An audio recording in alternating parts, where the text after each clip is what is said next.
Ladies and gentlemen, welcome to the GLR Radio Network. We're getting ready to begin within the next 60 seconds or so. Thanks for tuning in to tonight's broadcast of the GLR Varsity Basketball Doubleheader. I'd like to thank our sponsors for bringing us here to bring this broadcast to you. If you'd like this broadcast, we'd like you to thank our sponsors too.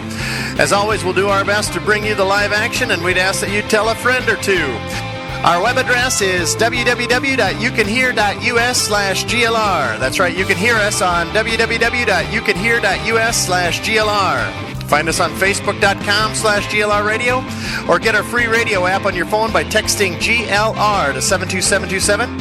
If you'd like to use your phone to dial in and listen, simply dial 619-550-0711, and we'll come right through the phone to you. Thanks again for tuning in. We hope you enjoy tonight's ball games. You're listening to the GLR Radio Network. Well, we are live here at GLR High School Auditorium. Craig Johnson alongside Kenny Schilling. And Kenny, it's been a big week. Big week for basketball. This fourth game this week. The only night off is Wednesday night. And this is the second conference game this week. And we had two non-conference games as well. So it'll be fun to watch.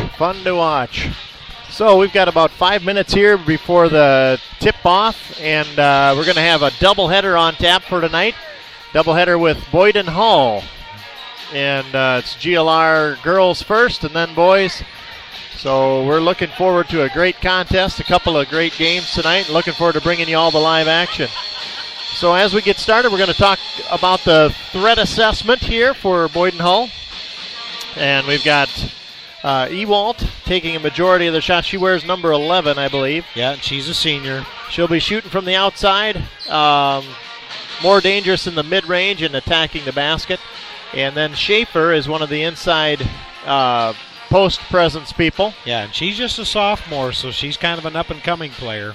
So this is the player that, if she's given the opportunity, can create a lot of offense and a lot of headaches for the Mustangs tonight. Right. Boyden Hull girls graduated some good players from last year's team, but sometimes you have players that are on your bench that could be just as good, but they don't get the opportunity to play as much because of the upperclassmen, and that might be the case with the Schaefer girl. I believe she is better than what a lot of people think she is, and we're going to have to keep an eye on her and make sure we know where she's at on the floor at all times. So Boyden Hull's offensive threat is most successful from close in, but they are not afraid of the three-point shot. It's a good balanced offense. I tell you, Kenny, I was here for the two freshman games, and the girls' game went into double overtime. I heard so, that. And ended up. Boyden Hull ended up hitting a last-second shot to win it by 2 from the three-point line, and what a beautiful shot that was. Good girl was left open, had enough time to set her feet, and just released just before the buzzer, and really shocked the Mustangs there. Yeah. And but commend her for a great job getting the ball. It was just a couple seconds left on the clock when she got the hold of the ball and got her feet set and made a great shot. Yeah, so good. very good game there by the freshman. Boyden Hull boys handily took care of the GLR freshman boys in their game. GLR freshman boys, they're going to have a chance to build over the next few years. Oh yeah, and we are just a little short on numbers. That the freshman class is not a real big class, and there's just not that many boys out for basketball. There was some that in junior high that played basketball, but now they're wrestlers. So in high school, so the freshmen, they're going to have a tough go of it. But the freshmen that are out are going to be good ball players when they get into their junior and senior years. Now Boyden Hull's defense, they usually run a 1-3-1 against a team like ours to try to keep our posts out of the middle. We'll have to work through how to offend against that defense. Right, and the biggest thing is we'll just need to hit a few shots from the outside, which will help open up the inside. Then they won't be able to pack it in so heavy down below. And I believe I believe our girls are much quicker than Boyden Hull at this time of the season, and I believe Coach Grafing is going to try to use that speed to our advantage. Well, we're going to take a quick break here to hear from Otter Valley Insurance, then we'll be back to introduce the starting lineups and get this thing going. You're listening to the GLR Radio Network.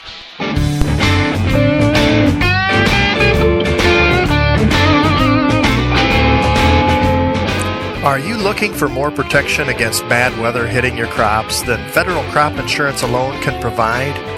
Otter Valley Insurance now offers total weather insurance, providing supplemental coverage against drought, excess moisture, heat stress, and fall freeze. And the program pays out automatically when bad weather hits. That means no paperwork and no adjuster coming out to your farm. Call Otter Valley Insurance at 712-475-3325 to learn more and get a free quote today. That's Otter Valley Insurance at 712-475-3325. Otter Valley Insurance and Real Estate in George. Well, big thanks to all our sponsors here on the GLR Radio Network. Otter Valley Insurance and Real Estate, thank you very much for your support. And we'll be introducing you to all our fine sponsors throughout the broadcast this evening. That music you hear. And fine sponsors they are. Fine sponsors indeed. There's none better across the footprint of this fine land of ours. So we're going to have a great time bringing you this broadcast thanks to them. That's the GLR Mustang Pep Band under the direction of Miss Smith. And they are getting the crowd juiced up here with 8 minutes on the clock for the first quarter. We'll go to the PA announcer and we'll give you the starting lineups as we get this thing going.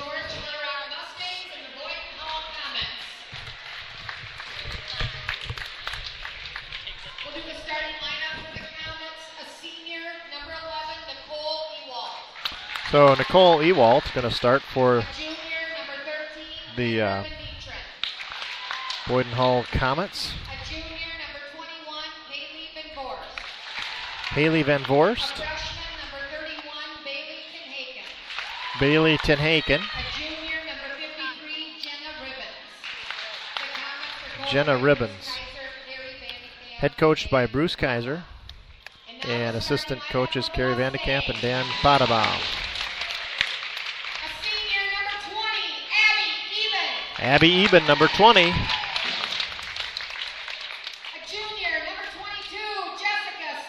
Jessica Sandbolt, wearing number 22. A sophomore, number 24, Taya Graham. Sophomore, number 24, getting a start tonight. Number 30, Taylor Carsonson wearing number 30. Senior, Taylor Carsonson. And a sophomore, number 32, Danielle Eben. Head coached by Heather Grafing, assistant Jenna Noble, and Patrice Peters. And now we'll have the national anthem by the GLR Pep Band.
And there you have it, the national anthem, the George Little Rock Pep Band, under the direction of Miss Smith. A fine rendition indeed of our nation's national anthem. So we have got the starting lineups lined up. We have got a full Siouxland Conference basketball game in store. And we are watching the teams take the floor right now. We'll be jumping off at center. Taylor Carstensen will be jumping for the Mustangs. And looks like Kendra Van Matron for Boyden Hull. So that ball is controlled by Boyden Hull, going from our left to right. There's Ewald, Van Matron to Van Vorst on the left wing, driving to the center, picked up by Danielle Eben. And here's Bailey Tenhaken, guarded by Taya Graham. So there's a jump ball at the free throw line. Possession arrow. That was a little bit of our quickness showing up right off the bat, getting in the passing lane. Possession arrow favors the Mustangs. So this will be their first crack at the offensive side of the court. There's Abby Eben inside to Carstensen. Taya Graham in the corner, inside to Sandbolt. Gets a shot up, no good. Ball is out of bounds off the Mustangs. Well, Mustangs going to throw a little pressure on right away.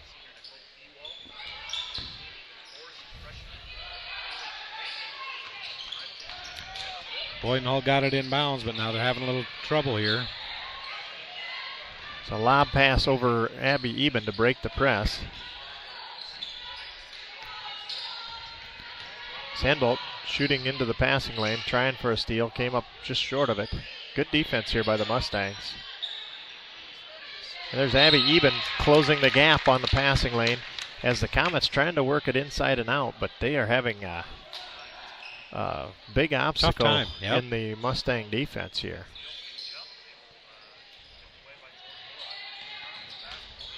Taylor Carstensen with a hand in the passing lane. Steals it out of there at the Boyden Hull lane. It went right through Abigail Eben's hands. Sandbolt bringing it up, gives her a pass, and I think she was moving before she had the ball. Yeah, it's just like an NFL receiver. They look away before they have the ball, and they usually drop it. And that's what she turned her head just as the ball got there. But here she makes up for it with a steal. She drives it to the right wing, gets it down into Sandbolt, who works her way around. Here's Taylor Carstensen with a putback up and in, and she's fouled.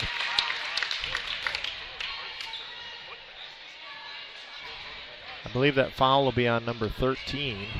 Kendra Van Matron. That's her first foul, of course. The first foul of the night.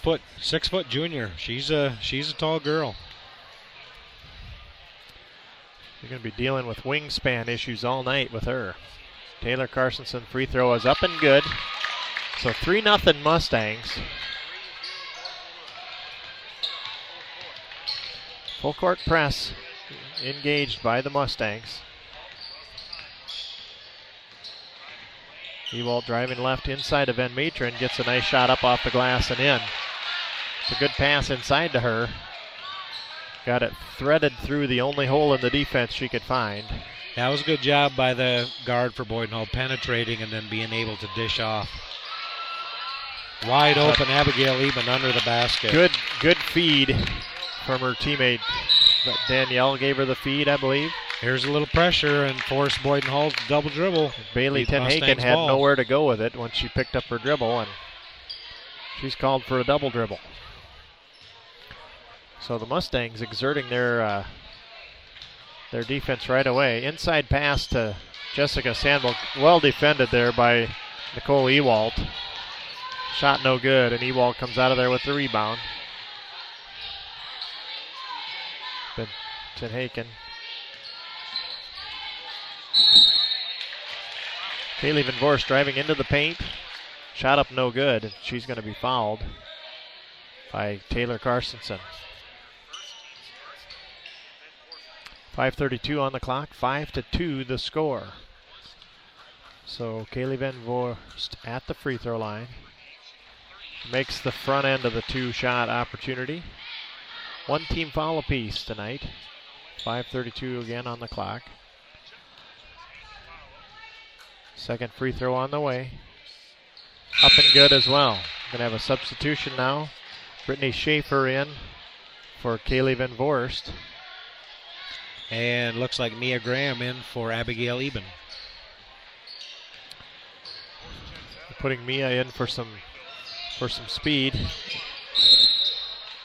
Taya Graham driving down to the right side and is frustrated by the Comet defense. Traveled. So Van Meteren to inbound the ball. Kicked by Carstensen on the inbound. Remains Comet's possession. We're going to try that again. Kicks it again. Taylor's going to deny that inbounds play. And now she's going to work on the player herself. And there's that pressure defense. Mia Graham was on her. Yeah, forced the Boyden Hull girl to step out of bounds. So the Mustangs with a 5-4 lead and the ball now. Passed into Sandbolt's going to take it at the top of the key. Mia Graham now with a 12-foot shot on the right. No good. Taya Graham with the rebound, and she is fouled by Brittany Schaefer on the putback attempt. She'll be at the free throw line shooting 2. So here comes Taya Graham at the line. 5:15 on the clock. Mustangs with a 5-4 lead. Second team foul on Boyden Hull. That first free throw is no good. We're going to have Casey Olson into the game for Bailey Tenhaken. Taya Graham is going to be shooting a second free throw here. And that one is up and good. 6-4 Mustangs.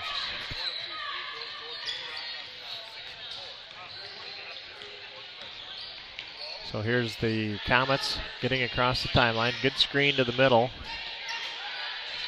Mustangs work through it. There's a pass down to Jenna Ribbons, 5'10" junior. Shot up and good.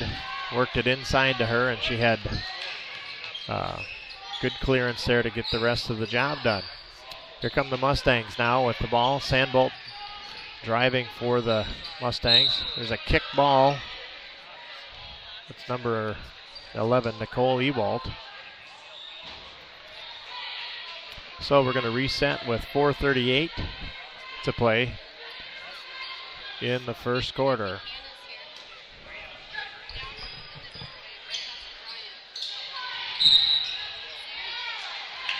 Taya Graham took the ball off the inbounds play and made one too many moves before she dribbled. She's called for a travel.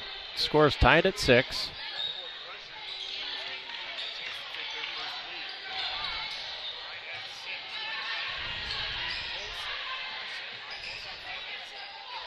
Ribbons with it at the high post. Over to Ewald. Back to Ewald. Takes it at the top of the lane. It's stripped out of her hands.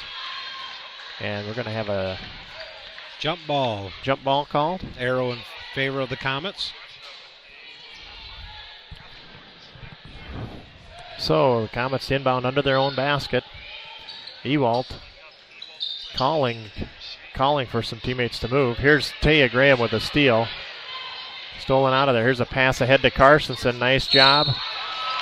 Kendra Van Meteren blocked that shot, but she's going to be called for body contact on the shot. Yeah, and that's her second foul. Head coach Bruce Kaiser on his feet. Carstensen at the free throw line. Makes her first one.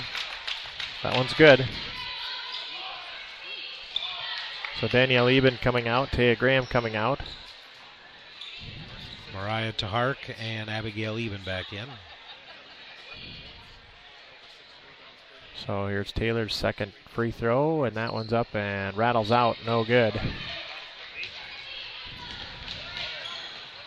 Boyden Hull running it across the timeline quickly.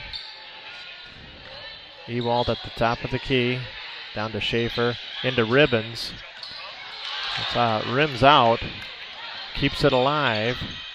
And here they're going to reset. Schaefer tries an open three. No good. Mia Graham gets the rebound. And GLR will reset here. Mia Graham on the left wing into Abby Eben. Out to Sandbolt. Calls for it. She drives to her right. Spins to her left. Puts it up off the glass. And she's going to be rewarded with the 2 and a free throw. Nice Good move. stay with itness there by and that Sandbolt. was 13 with the foul. That's her third foul, if that's her. Goodness sakes, that's tough for Boyden Hull to take. That's her 6-footer. so. Cassidy Polachek in, 5'10" sophomore, replacing her. So here comes Jessica Sandbolt. Free throw is up and good. So 10-6 lead for the Mustangs. 3:26 on the clock. Here come the Comets. Into Polachek at the free throw line, extended. Mia Graham's trying a steal. That was as close as you're going to get in this league to a steal. Sandbolt running the floor after the rebound. Going to pull it back out to the wing. Here's Abigail Eben, top of the key. Mia Graham right side. Trying to pass inside to Sandbolt, looking to create. It's blocked by number 11. Nicole Ewald with some long arms there. Took that ball right away from her. So far side, Casey Olson. Skip pass, stolen away.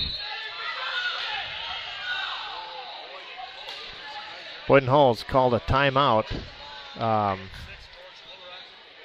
It looks to me like 2:43 on the clock, and it looks like Boyden Hull will have possession even though that ball was in the air at the time of the timeout. So we'll be back right after a short message here from Corner Service in Little Rock. Corner Service in Little Rock is the place to go for all your vehicle maintenance needs. From oil changes to overhauls, get a set of new tires or even wiper blades to help with visibility. Let the professionals at Corner Service keep your vehicles running smoothly all year long. Their service station is located at 415 Main Street in Little Rock, and they can be reached by phone at 712-479-2794. That's Corner Service, Main Street in Little Rock, 479-2794. Be sure to see Merlin and the gang down there at Corner Service for all your vehicle maintenance needs. Cassidy Polachek now to inbound the ball. Gets it to Bailey Tenhaken back into the lineup for the Comets. The top of the half-court. Hounded by Mia Graham out front. It's going to be tough. There it Mia is. Graham And with there's the steal. Force a turnover. She's got a 2-foot jump stop. Abigail Eben inside to Carsonson. Good job. move. Nice job. Carsonson Nice look. Took a punch to the bread box, but came out of there with the shot.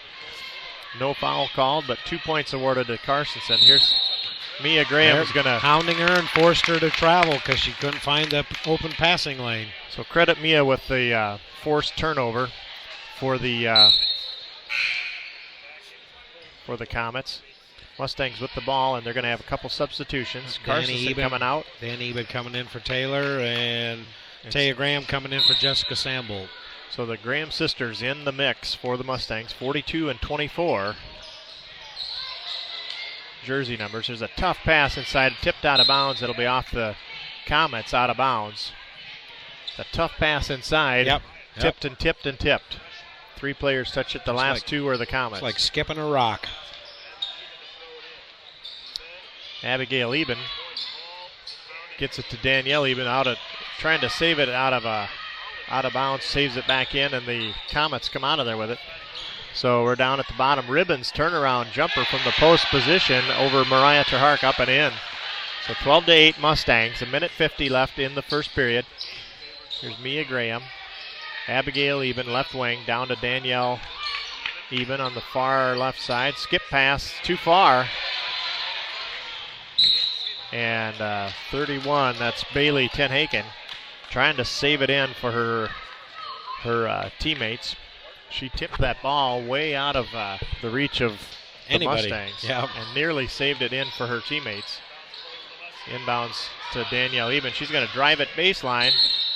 She's going to be called for a travel. She really can move the basketball well for a tall player. Yep. She just didn't take quite the right angle to the basket, and then forced her to have to pass it, and unfortunately took an extra step. So Kaylee Van Vorst, after a good feed from her Comet teammate, hits a three-pointer. 12-11. Danielle Eben inside, back out to Abigail Eben. Taya Graham takes it all the way around the top.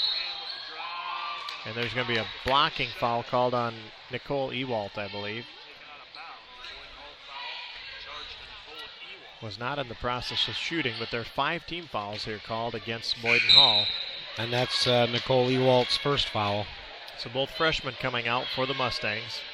Mariah Terhark and Mia Graham both out. Sandbolt in. Here's a play. Sandbolt's going to put it up off the glass. She is clobbered as she shoots. The shot does not fall, but she's going to have 2 free throws. A minute left on the clock in the first period. Foul was on Kaylee Van Vorst. That's her first. Sandbolt on the line. Hits, no, in and out. Rim's out. That used every bit of the rim and still fell out. So Polacek out of the game now, and Nicole Ewalt back into the mix for the Comets. Jessica Sandbolt at the line, shooting a second free throw, and that's up and good. That one's good.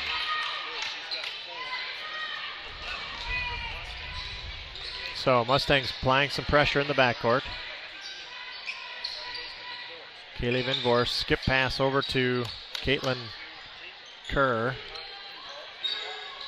Van Vorst has it now, driving to center, free throw line, shot up, no good. It's going to go into the backcourt. Comets retain possession, 35 seconds. There's a bounce pass, tipped. Mustangs, Taylor Carstensen on the floor, trying to get it, did not come out of there with it, but Van Vorst came up with it and traveled immediately. So 29.3 on the clock. 2-point lead, 13-11 for the Mustangs. Clock's running, down to 25. Abby Eben right side into Taylor Carstensen. Clears herself some space. Nice pass by Sandbolt. Danielle Eben caught that under the basket, and she's called for a travel.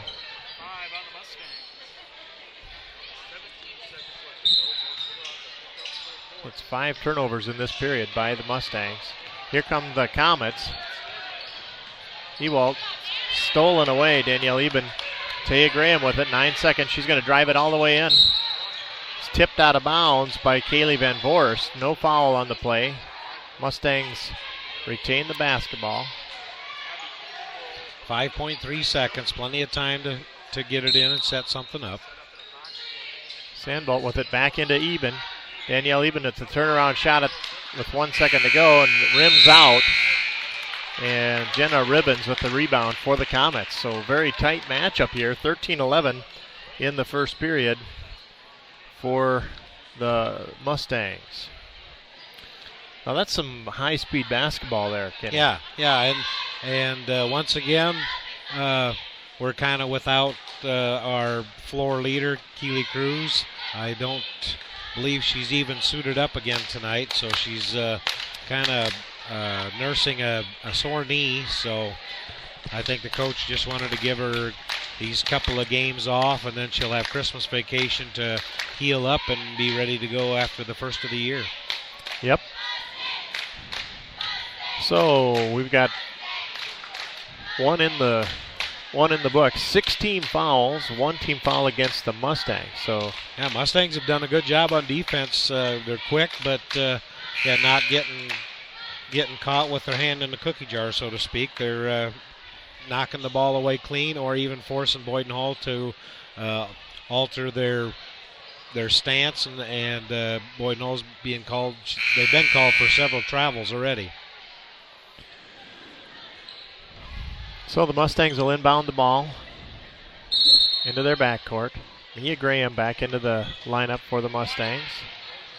Jessica Sandbolt, Abigail Eben, Danielle Eben, Taylor Carstensen. Here's Danielle trying a shot from the right side. No good. Comets retain the rebound. There's a pass ahead to Caitlin Kerr. Made a good catch right on the sideline. Yeah, she didn't have much room to work there. Van Voorst driving it all the way baseline around Carstensen, up and off the glass, and good to tie it at 13. 30 seconds gone in the second period. Mustangs with the ball. Sandbolt driving it down to the right side, hands it off to Carstensen. Here's Mia Graham. Right wing, gets it to Sandbolt across the wing, left side. And lost control of the handle there, out of bounds off the Mustangs. So, Boyden Hull will have the ball and a chance to take a lead here in the second period. Abigail Eben stealing the ball. Gets it to Carstensen. She's not stopped. Nobody she takes picks it all her the up way. until it's too late. Oh yeah, I got to guard her, and then it was too late, and the foul was committed on the shot. And that is on Van Voorst. That's her second. So Carstensen going to try a three-point play the old-fashioned way. Free throw on the way, and it is good. It's a nice high-arching free throw she shoots there. So Mustangs applying backcourt pressure. Mia Graham on the dribbler. Bailey Tenhaken.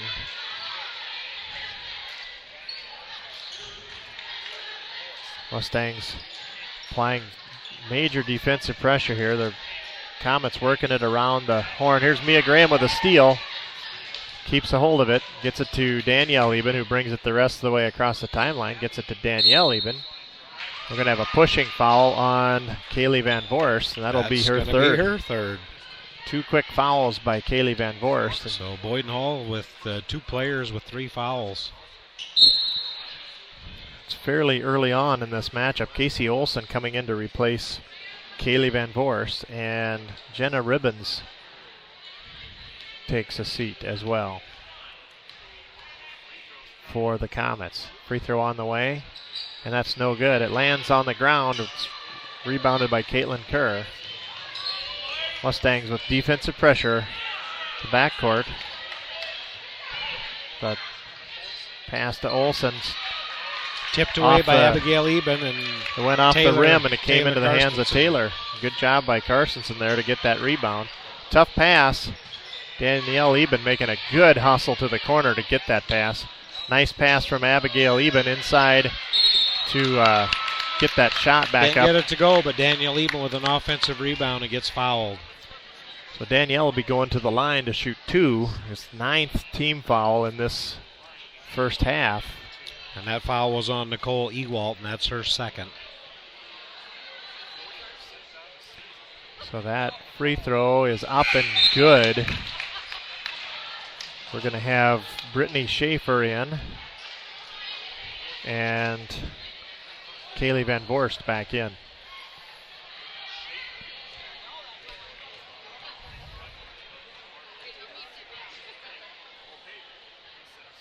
Free throw is good by Danielle Eben. So 18-13 is the score. 5-point lead for the Mustangs. 6 minutes left in the half. Mustang press forces another turnover. Danielle Eben retrieves an errant pass, gets it off to Sandbolt, and the Mustangs running their offense. Abigail with it at the top of the key. Bounce pass into Carstensen. Uh-oh. And that's going to be on Caitlin Van Matren. And that is her 4th foul. And that is... with 5 minutes and 43 seconds left in the second quarter. That's the 10th team foul on the Boyden Hull Comets. 5:43 on the clock. Carstensen at the line, hits the front end of a 2-shot opportunity. Every foul from here on out that's on the Comets will result in 2 free throws for the Mustangs. A double bonus. And I really think right now we are just a much quicker team, and Boyden Hull is just forced to try to reach, and they're getting called for these fouls. Carstensen at the line, hitting the second one no good, but Sandbolt with the rebound Tipped off of her foot to Taya Graham with the shot that's off to the left side, no good. Here come the Comets. Van Voorst brings it across the timeline. Taya Graham into that passing lane, and she's called for a foul. Much to the delight of the Boyden Hull crowd. Boyden Hull fans across the way. That was Taya's first foul. So Taya's got some very quick hands, and I think a lot of the coaches in the Siouxland Conference wake up with the start in the middle of the night because they see her quickness going across the lane. Carstensen with a putback opportunity. Here, Tahark with an offensive rebound and putback. Great job by Mariah Tahark to stay with that play. So 21-13, Mustangs lead. And Boyden Hull saying, hey, we need to talk this over, so they call a timeout. So we will be back right after this from Frontier Bank. Wondering where you'll find cash for holiday gifts? Bank locally and shop locally with help from Frontier Bank and Holiday Bucks. Apply today for your no-interest loan, then purchase your holiday gifts. Get a new washer and dryer, replace old tires on your vehicle, purchase gas cards, or pay off your doctor or dentist bills. Use your Holiday Bucks at any participating merchant in George, Little Rock, and Rock Rapids. See a loan officer for more details on a no-interest Holiday Bucks loan. One more way Frontier Bank and you help the community prosper. Member FDIC, Equal Housing Lender. Frontier Bank, one of the premium sponsors here for the GLR Radio Network. And they've been throwing out mini basketballs this year, Frontier Bank. So I haven't been able to catch one yet, but yeah, they don't seem to throw them up here towards the booth. They throw them to everybody else in the gymnasium, but not us. That's right. Maybe we can get, and we're going to need to update the radio ad for them here. It's going to be past the holiday gift time here at Holiday Bucks. That's right. Merry Christmas from all the fine folks at Frontier Bank. 5:02 on the clock, ready, set, go here, live action. Ewald to inbound, gets it into Bailey Tenhaken. We'll see if they drew something up after that timeout. So Schaefer with it. She drove it into the top of the key there, and I think incidental contact, but it's going to be Taya Graham's second foul. Yep. Mia Graham coming in and Danielle Eben coming in. Taylor Carstensen going to have to take a quick seat. 3 team fouls now on the Mustangs. Mia Graham. The shot from the left side by Schaefer, no good. Jessica Sandbolt. Sandbolt coming out of there quickly, breaking the press. Tries a jump pass. It's blocked back. Mia Graham with the rebound. Shot up, no good. Mariah Terhark's going to be. Yeah, I believe Mariah is going to be called for over the back. We've got a stoppage in play. One of the Comets has got a contact lens, maybe. Contact lens, or maybe seeing some birds flying around. I don't know. She was down on the floor for that. That was Mariah Terhark's first foul, by the way. 4th team foul. So here come the Comets, working on that backcourt pressure. Tenhaken all the way through the pressure, all the way down to the baseline, puts the shot up, no good, but is fouled in the process. Fouls on Danielle Eben, and she stood there the whole time. So Tenhaken with the free throw, rattles it out, no good. Danielle Eben looking to the coaching staff. That was Danielle's first foul. Second free throw up, and that one's good.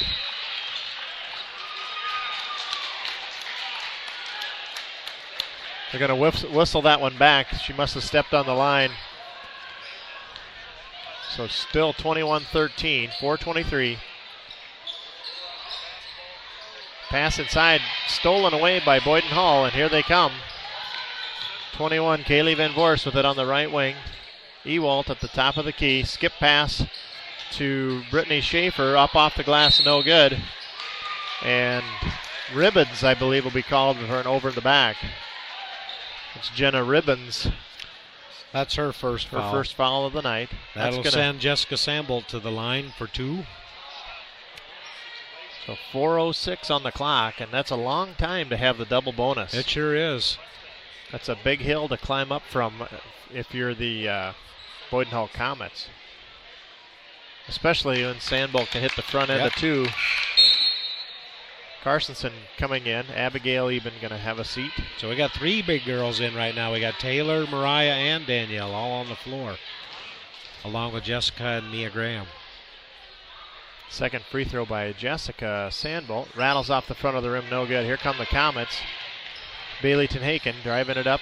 Ewalt down at the baseline. Forced her out of bounds. Stepped on the baseline. It'll be Mustang basketball. So kind of an unforced error there. Trying to create on offense. Trying to get something going here for Boyden Hull. The turnover is costly. Mustangs with the ball now in the top court. Carstensen trying to get it to Mariah Terhark underneath. Too many hands in the way. And here come the Boyden Hull Comets. Tenhaken gets it to Ewalt, tries a 3 and hits it just beyond the arc.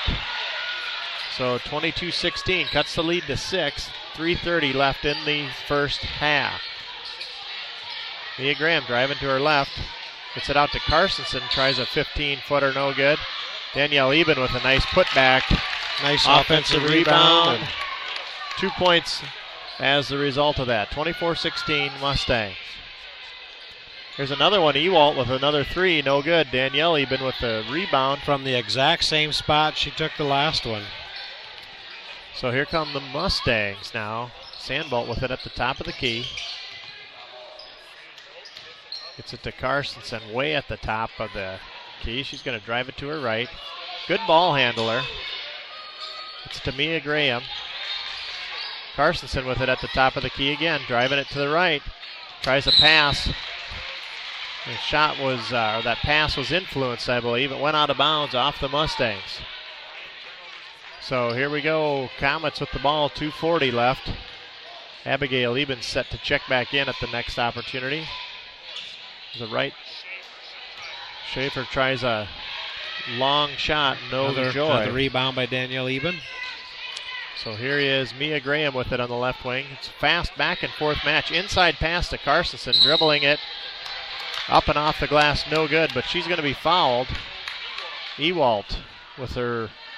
That's going to be her third foul. So Boyden Hull has got 3 players. Taylor got good position down low there, and Danielle got her the ball. Got 3 players with 3 fouls.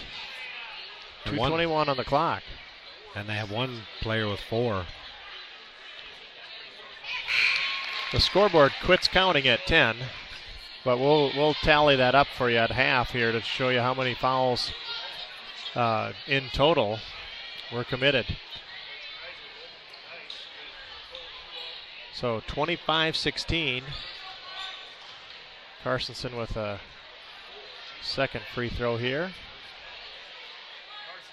That one's up and good. So hitting 2 from the line.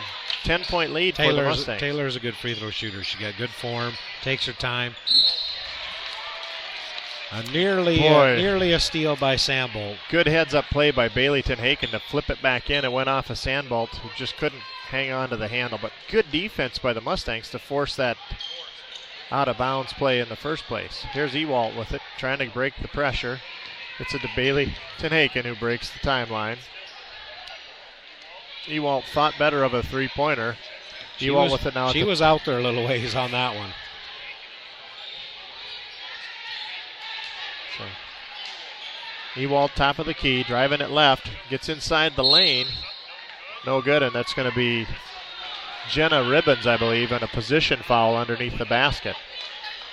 So 2 more free throws coming for the Mustangs. That's her second. So if the Mustangs can hit some of these free throws, they're going to have a lot of opportunities. We've done a fairly good job so far. Sandbolt hits the first one. Now one downside to hitting all those free throws, the cheerleaders have to do all their little extra cheers every made bucket. That's for sure. They're going to be sucking wind over there tonight. Second one's up and rattles out. Ribbons with the rebound for Boyden Hull. Mustangs with defensive pressure in the backcourt. It's broken by Carly Polachek. Tries a free throw line jump shot off the bank board and up and in. 27-18.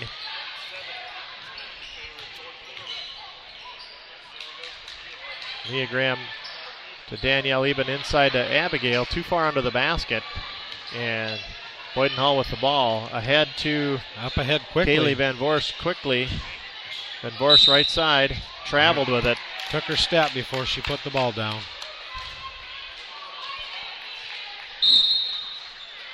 So, Mustangs with the basketball. 1:17 on the clock. Going to have a substitution here quickly. And that's going to be Cassidy Polachek in for Nicole Ewald. Polachek is a 5'10 sophomore.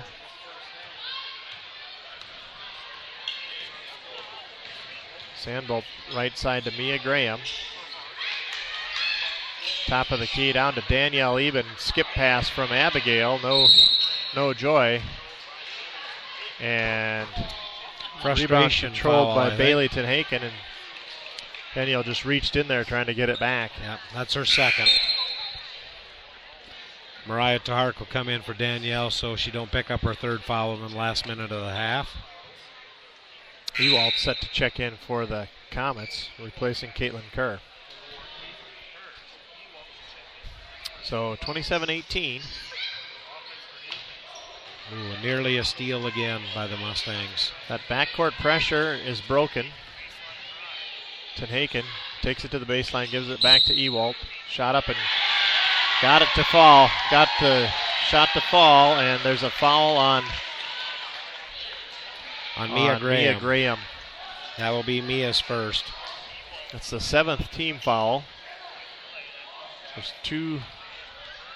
The free throw is no good. Carstensen with the rebound. Had a chance for a three-point play, but got two instead. Mia Graham going to try a 17-footer. No good from the left wing. Boyden Hull with the rebound. Ewald bringing it up against Mustang pressure. Here's a three-pointer. Shot partially blocked. Mariah Terhark, I believe, is going to be called for a reach foul there. That's Mariah's second.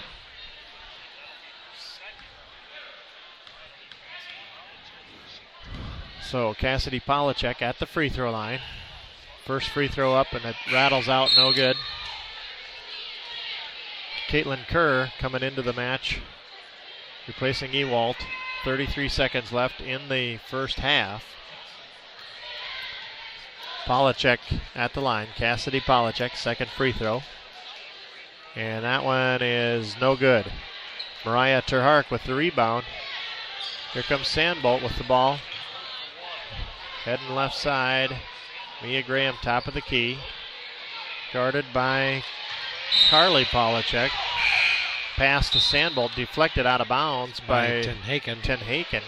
Quick hands by the Comets. Abigail Eben to inbound the ball. Guarded by Caitlin Kerr on the inbounds play. Bounce pass to Carstensen on the left wing. Carstensen driving it right. Tries a turnaround jumper, no good. Saved back in by Mariah Terhark. Good job by the Mustangs to retain that possession. And Sandbolt puts up a shot, rattles in, rattles out, rattles in, rattles out, up and down, and went nice in. Little 10-foot jumper. So that Sandbolt bucket gives the Mustangs a 9-point lead here at half, 29-20. So we'll be back after a brief timeout. High school basketball on the GLR Radio Network, 29-20 at half. Ben's Plumbing and Repair in Little Rock is a full-service licensed plumbing contractor. Whether you're working on a brand new construction site, a remodel, or just need some repairs on existing plumbing for residential or commercial property, Ben's Plumbing and Repair is who to call at 712-348-5555. Ben even has a camera that can detect plumbing problems and diagnose issues from the inside of your pipes. See a great video of Ben Eikens, the owner of Ben's Plumbing and Repair, on our sponsor page, and give him a call at 712-348-5555. That's Ben's Plumbing and Repair in Little Rock. This is Craig Manson, branch manager of Security Savings Bank in George. Now is a great time to stop in and discuss our 2013 crop loans. We can help you make sound decisions about your farming operation for the upcoming year. I grew up on a farm and understand the challenges and benefits that go along with farming. I will take time to understand your unique farm operation and the situations you face. Our loans are approved locally by people you know. For help with your farm loans, count on Security Savings Bank of Larchwood, Inwood, George, and Canton. Member FDIC. As a man of the land, you ask yourself tough questions, like, if my auger could talk, what might he say? And as a man of truth and wisdom, I can tell you that when called upon, your auger might say something like, "Gee, it sure is a nice day to move some grain there, or I'm about to shoot some grain into that bin over there." Now you ask, why does my auger sound like a Royal Mountie? Well, that's because there's a chance you bought it from some fancy outfit in Canada. That's right, you may have unintentionally outsourced a piece of equipment that sits at the center of your operation, that transports your most precious cargo. Canada, a country that is not America. Now you know. And now, next time, you get it right. Because Sudengay Industries manufactures the world-class Ox Portable Auger right here in America's heartland, George, Iowa. Ox Portable Augers from Sudengay. There's work to do. The Ox.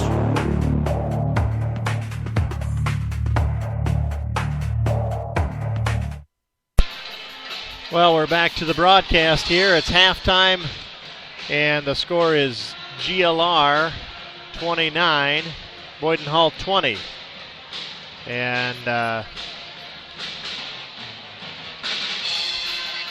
was going to ask for the tally on the fouls there, the total number of fouls, and we already switched to our third period score chart here on the computer. But boy, that was a lot of fouls committed in that first.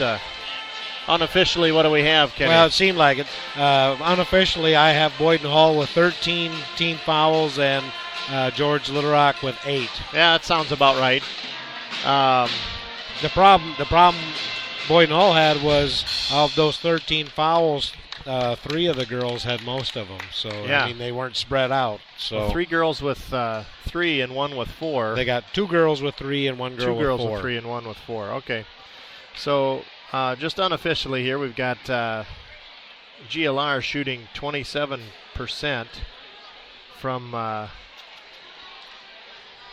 They don't have any three-point shots attempted in this first half. You can tell Keeley's not on the floor because besides her, we don't have anybody that is a real big three-point threat. And the Mustangs shooting 13 for 20 from the free throw line. So the shot chart is amazing. There's several shots inside the paint. I'm counting them up here. 1, 2, 3, 4, 5, 6, 7, 8, 9, 10, 11, 12 shots inside of the painted area, inside the lane. That did not go. Some of those were putbacks that went. The ones that are made buckets were putbacks. So kind of a tough shooting night for both teams. Let's look at the stats here for Boyden Hull. Looks like they're shooting, they've hit 2 3-pointers. Yeah, that's you take those 2 3-pointers away, and they've got a big hole to dig out of. So yeah, so they are shooting a total of 38% from the field, and Mustangs shooting 27%, and yet more stuff going in at the end of the rainbow here. 29-20 is the score, but a lot of those points are made on the free throw line by the Mustangs. So individual scoring for the Mustangs. Abby Eben with 2, Jessica Sandbolt with 6, Taya Graham with 1, Taylor Carstensen leading the way with 14, and Danielle Eben with 2. I believe that's the and Mariah Terhark with 2, and Mia Graham with 2. And that's does that match up with what you have pretty closely? Pretty close. So let's see what the Boyden Hull girls have here. Kendra Van Meederen with 2, Nicole Ewalt with 5, Kaylee Van Vorst with 7. Again, these are unofficial, folks. Bailey Tenhaken with 3. And Jenna Ribbons with 4 to round out the scoring for Boyden Hull. Yeah, and we've outscored them on the free throw line the first half 13-2. 13-2. That's kind of the name of the game right now. That's an interesting stat. I noticed that you kind of keep track of that more than I've ever heard it kept track of on other networks, but it's always an interesting thing by the time you tally that up at the end of the game. Oh yeah, I've said that forever, that unless it's a 40 or 45 point blowout, usually comes down to free throws, and a good team will want to swing it in your favor. It's always nice to make more free throws than your opponent attempts. That's definitely that's going to be something that gives you a statistical chance of winning every time, isn't it? Yep. So we've got about 3.5 minutes left. The GLR pep band is juicing the crowd here. There's a few alumni players over there having a great time here. Christmas holiday is almost upon us. Stay tuned, folks, because between the games, we've got a couple of surprises for you. Something you won't hear on any other network. I'm quite confident of that. And you may never hear it here again after tonight. But we're having a great time here at the GLR Radio Network. Quick pause for station ID, and then you'll hear from Ben's Plumbing and Heating in Little Rock. You're listening to the GLR Radio Network. Ben's Plumbing and Repair in Little Rock is a full-service, licensed plumbing contractor. Whether you're working on a brand new construction site, a remodel, or just need some repairs on existing plumbing for residential or commercial property, Ben's Plumbing and Repair is who to call at 712-348-5555. Ben even has a camera that can detect plumbing problems and diagnose issues from the inside of your pipes.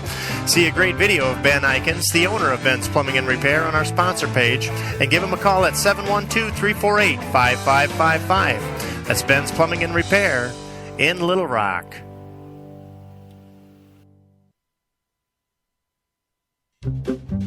Norma Waco and all her crew at the Flower Box and the Corner Cup on Main Street in George wish you all a very Merry Christmas and a Happy New Year. Come on down to the Corner Cup, get a gift certificate for a last-minute gift idea, a stocking stuffer. The Flower Box has lots of gift ideas, gift certificates too. So come on down to the Flower Box or the Corner Cup. Norma and all her staff wishing you a very Merry Christmas and a Happy New Year.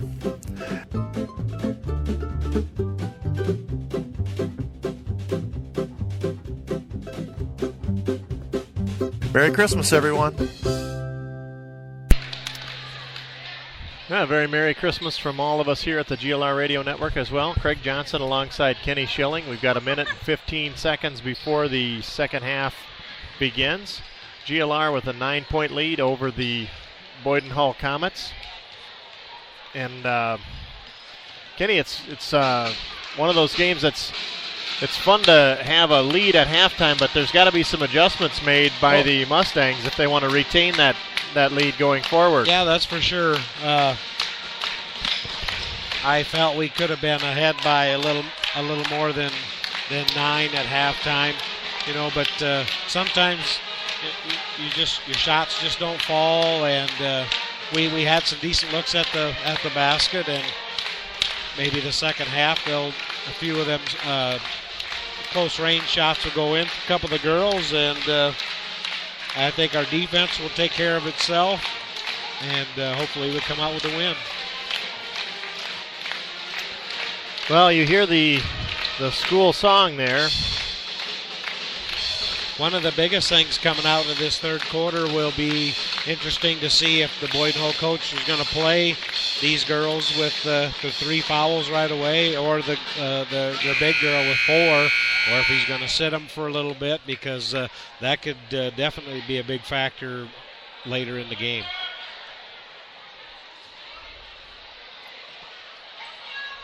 So we're back to the third period here.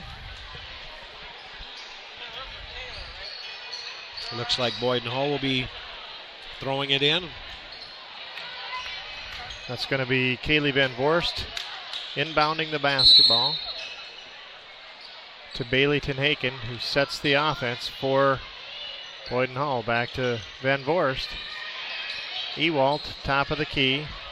Brittany Schaefer. Comets working it around, getting it inside to Ribbons. Jenna Ribbons with a nice post play there. Nice pass from the outside to get it to her. 29-22. So Mustangs now across the timeline. Abby Eben Carsonson at the top of the key. Drives it into the free throw line, extended to the left a little ways, and hits a nice jumper. 31-22. The pass to Ribbons, defended well by Danielle Eben, and Sandbolt comes out of there with the rebound. Abigail Eben into Taylor Carsonson, out to Sandbolt, tries a three, no good. Rebound comes into the hands of Taya Graham.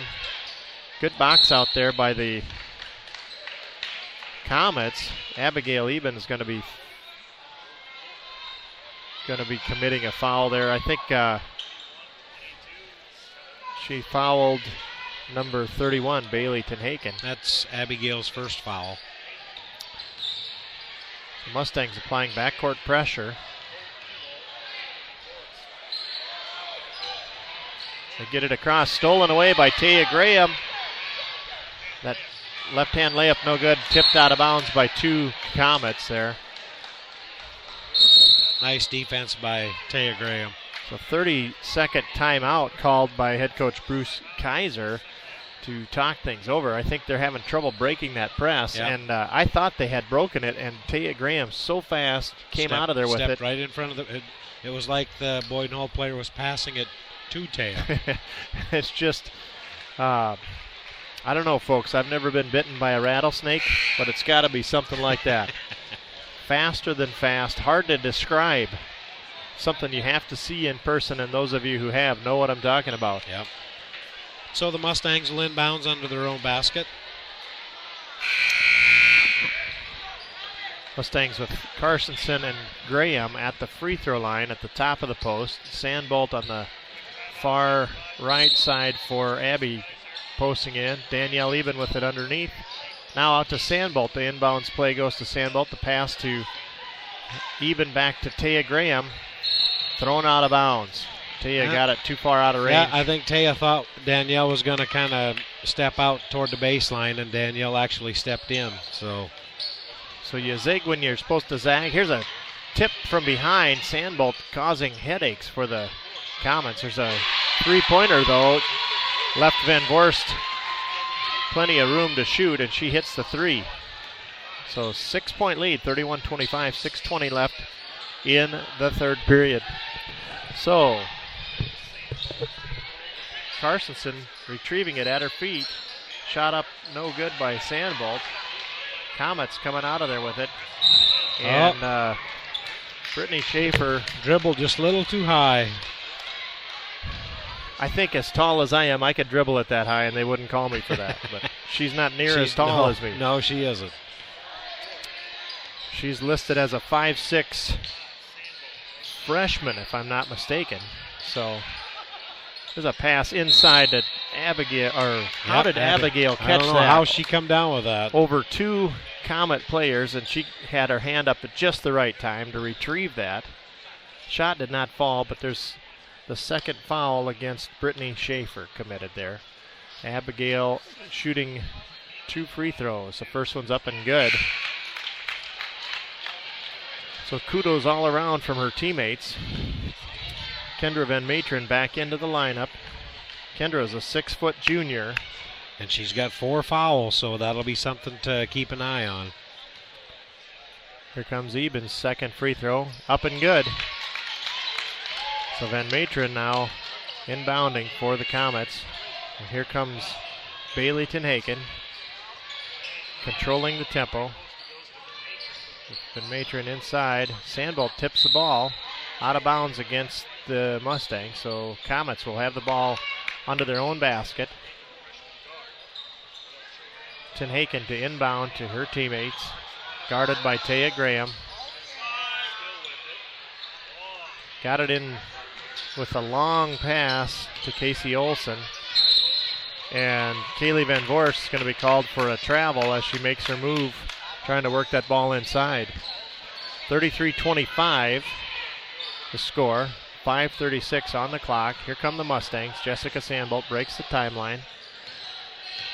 We'll drive it to the right. Abigail Eben, tough pass inside, stolen away by Danielle was open just for a second, but by the time they saw her, the two girls had closed in on her. There's another steal by Taya Graham. Graham missed the layup. Carstensen gets the rebound. Abigail Eben sets for a three-pointer up and no good. Taya Graham comes out of there with an offensive rebound. Going to set it up. Nope, going to shoot it. Shoot it from three. Carstensen with the rebound, and she's going to be fouled by Kaylee Van Voorst as she retrieves that rebound. And that's going to be Van Voorst's fourth foul. So two players in the red zone there in the foul column. And coach is going to give her a little breather. So the inbounds play to Sandbolt. Tries a pass to Carstensen. Forced it up there. Nice job. Good catch and a good finish there. But, man, that was a tough play. She had two girls on her, and she forced it up through there. Tough play, but 2 points to Carstensen. Taya Graham hounding the Comets on their top of the key. Oh, just about. Pocket picked, but she got caught by the Cops. So that'll be, I believe, the third foul on Taya Graham. I may be premature, but nope, that is according to the that's her third scoreboard. Yep. So she's going to come take a seat. Mia Graham replacing her. 35-25. Tenhaken takes a screen. And evidently it was a moving screen. Ribbons called for moving during that. So, yes, you're right. That's a no-no in the game of basketball, and she's caught with it. That's her third foul. So three team fouls committed this half by Boyden Hull, 2 by the Mustangs. And there's another zigzag thing. I guarantee you that's right where Sandbolt was. That was right in front of me. Taylor passed it to Jessica just as she was making her cut, and there's no getting that pass back once it leaves your hands. So we've got a 10-point lead here, 35-25. Abigail Eben reaching into a passing lane, stealing the ball out of there, taking the ball across the timeline. Tough pass to Sandbolt, and gets a tip on the pass to keep a fast break from going freely to the basket. Tenhaken with it and is called for a travel before she can make her move. That Mustang pressure in her grill there, and it got her to commit an unnecessary move, and she's called for the walk. So here come the Mustangs. Mia Graham with it on the right wing. Sandbolt looking for a little clearance. She's going to drive it down in. Drives it all the way to the house, up and off the glass. Nice job and by in. Jessica. She had kind of to wait for it, and she waited just the right amount of time. Got in there, and there's the Comets are in enough foul trouble they can't hardly stop that. Yeah, they definitely have to kind of lay off that, try to block that as she comes in. Ribbons has it stolen away by Carstensen, drives it up on all the way to the basket, tries the shot, it's no good, but is going to be fouled. That's on 2-5, Carly Polachek. Carly's a 5'6" junior. First foul on the night. So Taylor at the line. Free throw rattles up, and very nice shooter's touch. Very nice. So Carstensen has 17 points unofficially at this point. 38-25, 13-point lead for the Mustangs. 3:14 on the clock. Second one is no good. Sandbolt nearly Oh, and Jessica tipped it enough to go off the Boyden Hull girls' hand, so the Mustangs retain possession. So good hustle by Sandbolt there. Abigail Eben to inbound the ball. Bounce pass, high bounce pass to Carsonson. Retrieves it. Carsonson directing traffic to her right. Takes it out to the top of the key. Sandbolt's going to drive it left. Leaves the ball behind. It's tipped out off of Ewald, out of bounds. So Mustangs with possession.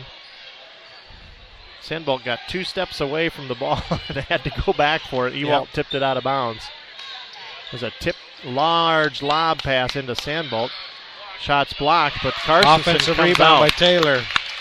So Mustangs diligent on the boards and come up with 2 points there. 15-point lead, 40-25, 2:48 on the clock. We're in the third quarter here. Mustangs building a lead a little by little. There's Ewald, stolen away by Abigail Eben. She's going to drive it all the way in. Got it up and in. Good. Nice job by Abigail Eben. That was a tough angle from the left side to lay that off the glass. Just kind of a nice little dipsy-do by the time it went up and in. 2:30 on the clock. And head coach Bruce Kaiser wants to talk things over. So, speaking of talking things over, we've got a great game in the making here. Mustang girls are playing well. Their defense is leading the way again. Yep. They're so quick out front. It's really been tough for Boyden Hull to get any kind of a smooth offensive game going tonight. They're having significant trouble breaking the press, but when they do, then the front court press. It's almost a two-stage. Double whammy, yeah. It's we did that, and then you can almost take a breath, and then you go, oh, we can't take a breath yet. Yeah. We still have to get the ball around the horn. And that quickness the Mustangs are exhibiting right now is amazing in and of the fact that this is their 4th game this week. Yeah. A lot of playing time, so there's some positives to that. They've touched the ball a lot this week. They're not cold from since they haven't played. But that's for sure. But it'll be conditioning that plays a part here in this last bit of the game. 2:27 in the third period. Here come the Comets. They're across the timeline. That's Van Voorst driving it into the middle, dishing off to Ewald. Jump fake, got Sandbolt in the air, waited for her to come down and put up a jumper from 14 feet. So 42-27. Mustangs in the 15-point lead. Abigail Eben into Mia Graham.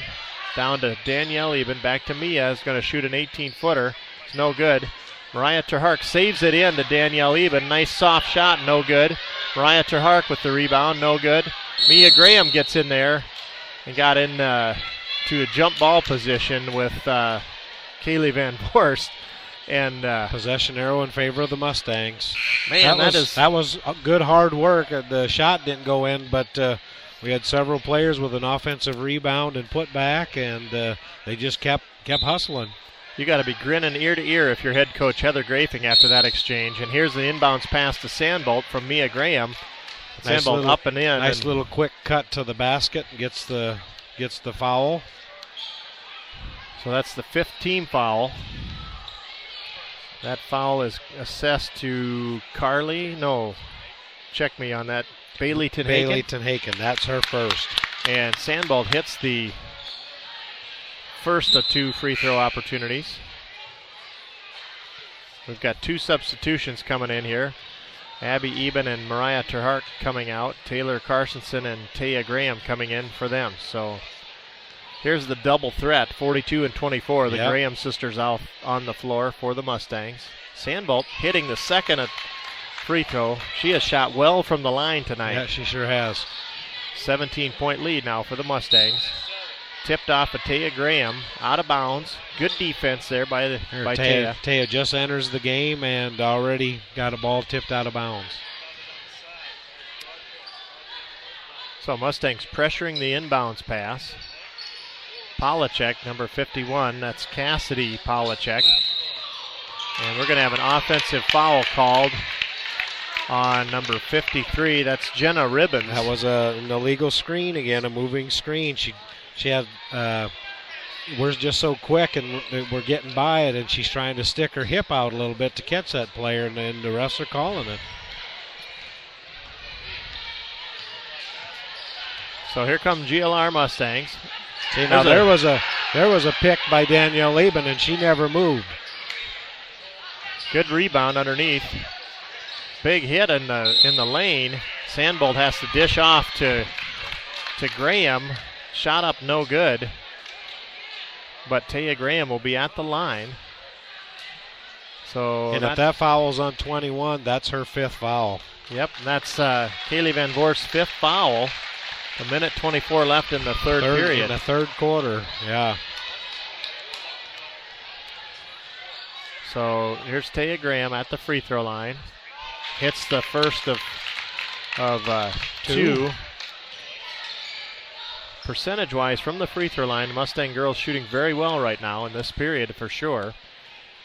Second one on the way. That one rattles out, but Mustangs with the rebound. Carstensen comes out of there with it. They'll reset. Sandbolt with it down to Danielle Eben. Gets it to Carstensen. There's going to be 3 seconds called in the lane.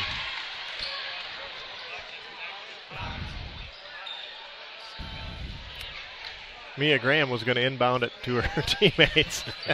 got a chuckle from the referee. Here come the Comets now.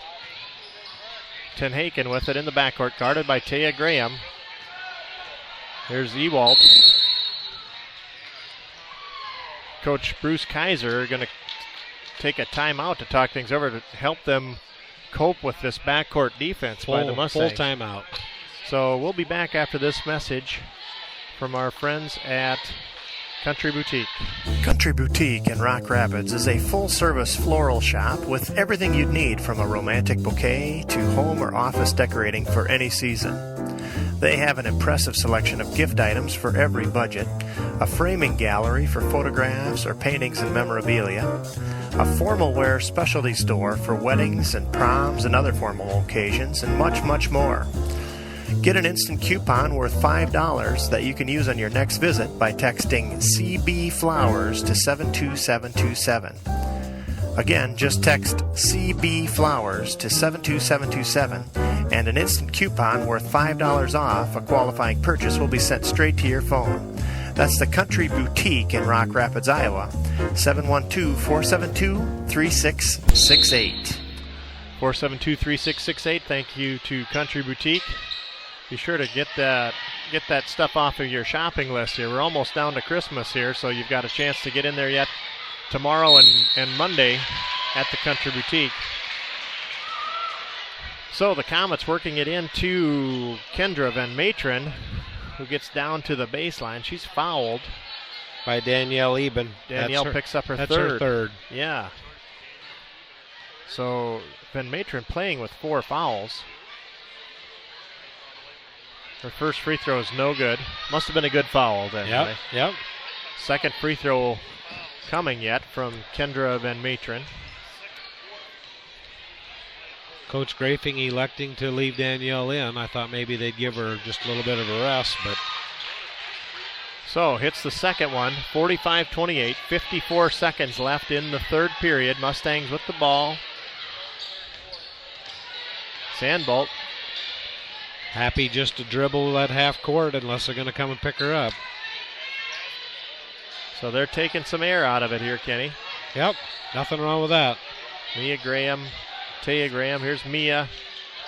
Now Sandbolt. Boyden Hull getting a little antsier. They're coming out with 3 girls now.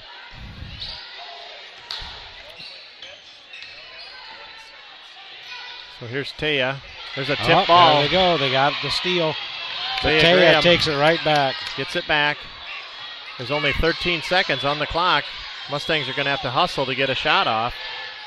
Sandbolt driving it around her defenders. Getting a shot up off the glass. No good. 4 seconds. Here's Ewald with it. She's going to try a 3 at the buzzer, and close. It rattles out.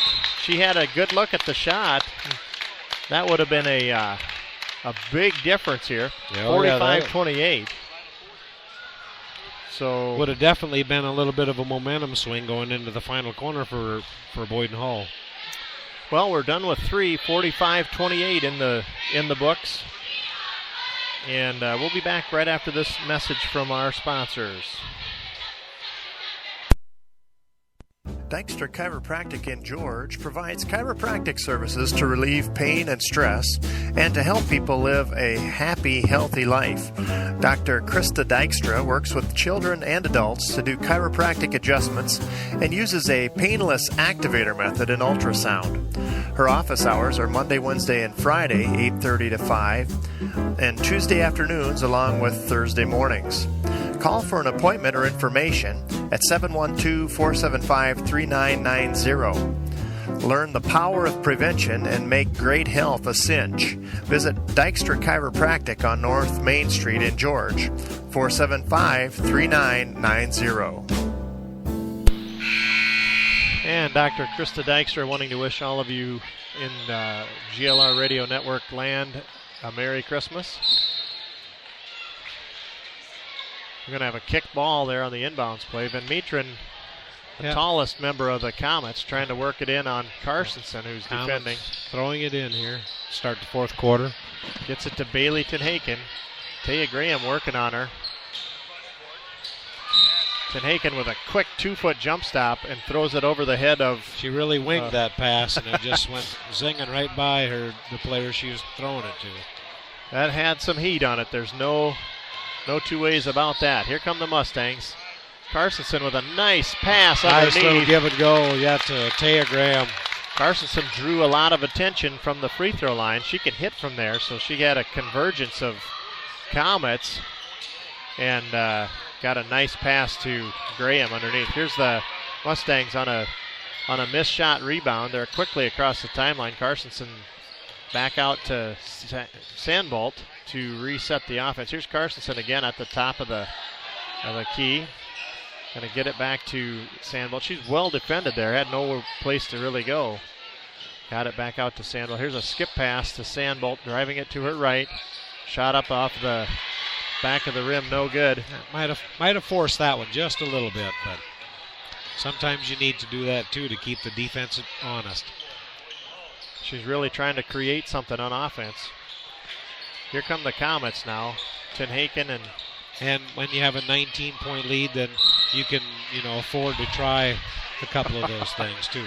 Oh, I'm chuckling because Carstensen had a tip ball and she's called for a reach foul. And that look, if I could have caught that on camera, I could have sold that to their family at a point of need. That's Taylor's second. Good stuff from the Mustangs on defense. Here's an inbounds pass to Ribbons. The ball is partially tipped by... Well defended by Danielle Eben. So Mustangs come out of there. Here comes Abigail Eben. She's all the way to the free throw line. Dishes off to Taya Graham. Shot off the rim, no good. Here comes Brittany Schaefer with it. Guarded by Sandbolt. Quickly across the timeline. Trying to set the offense in motion here. She's back out to Ewalt. Over to Bailey Tenhaken. Tenhaken has it stolen. Her pocket picked by Taya Graham. Taya's going to take it all the way to the house. No good. Ewalt with the rebound. Taya's going to take it right back. So Sandbolt's going to set for a 14-footer. No good. Tipped by Carstensen, up and out.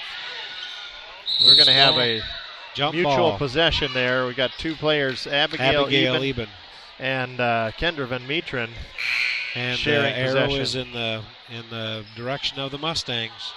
So another good hustle by the Mustangs to keep a shot alive that didn't fall. A lot of offensive rebounds, a lot of putback attempts did not go on that possession alone. 47-28, 5:55 on the clock.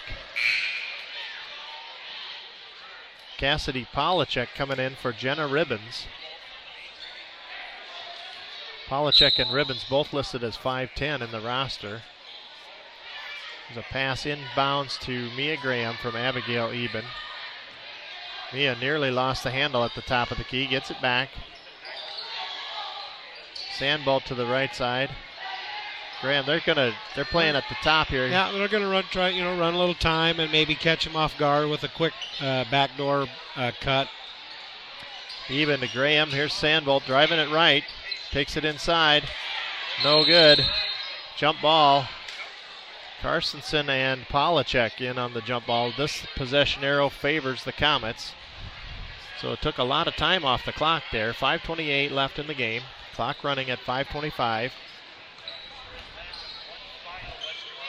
Here comes the Comets. Stolen away by Abigail Eben.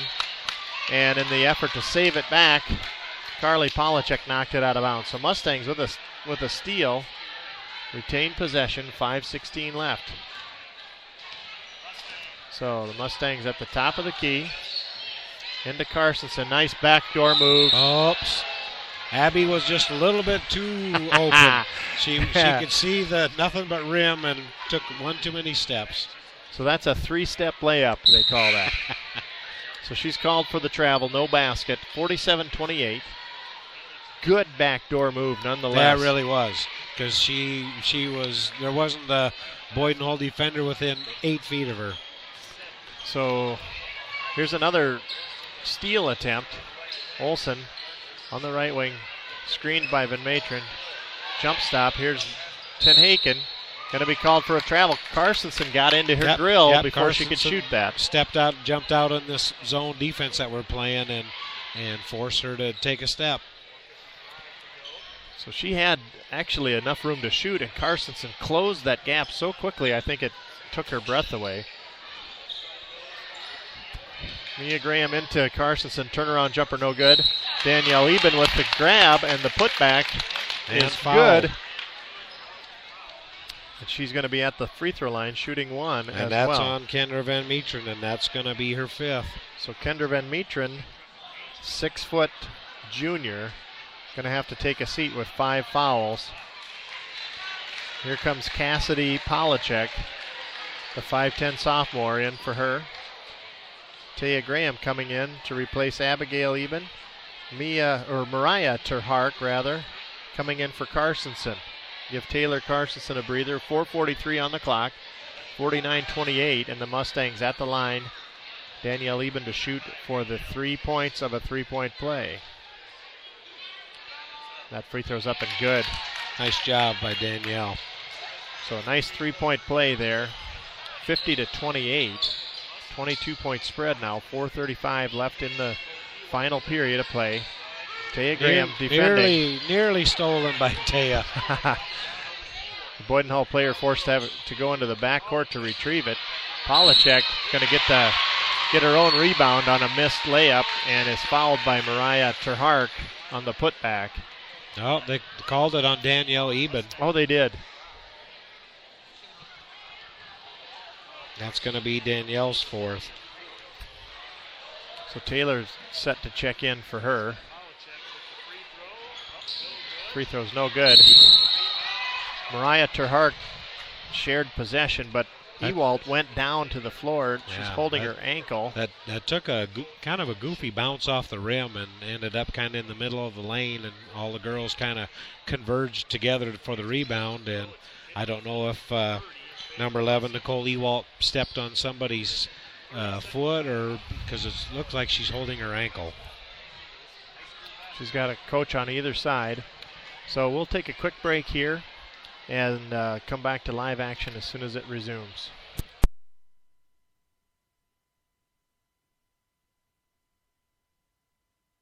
You're going to want to talk about my thunderous proclamation. Don't.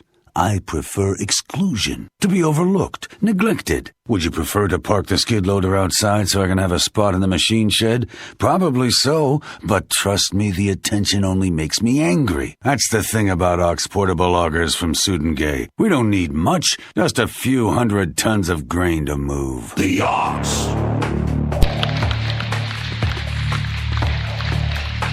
You're hearing applause from both sides of the auditorium as Nicole Ewald is ushered to her sideline by her coaches. That's probably a sprained ankle there from the looks of it. Yeah, that was, there were, like I said, there was like 5 girls all converging with the way that ball came off the rim right in the center of the lane, and she could have easily stepped on a number of different feet there. So Taya Graham driving it down to the right side, passing it back to Sandbolt to Mia Graham.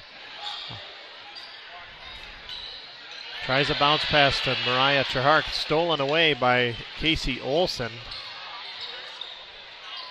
And Ten Haken driving it to the right, tip ball. Top of the key now. Here's Olson, has it stolen away by Mia Graham. Mia pulls it up short of the half-court line. Wisely pulls up because there was 2 or 3 girls that were converging on her. Taya Graham wide open for a lights out from 20 feet, right wing. Taya Graham hits a big three-pointer. You don't get any more time to shoot than that. Here's another steal. Taya Graham pulls it right through threading through 2 Comet defenders, and she's going to be at the free throw line shooting a 1-on-1. Caitlin Kerr with a foul. That's her first. So Taya Graham, now there's 9 team fouls against Boyden Hull. 5 team fouls committed by the Mustangs in this half. So the next foul by Boyden Hull will put the Mustangs in the double bonus. A single bonus still in play for the Mustangs.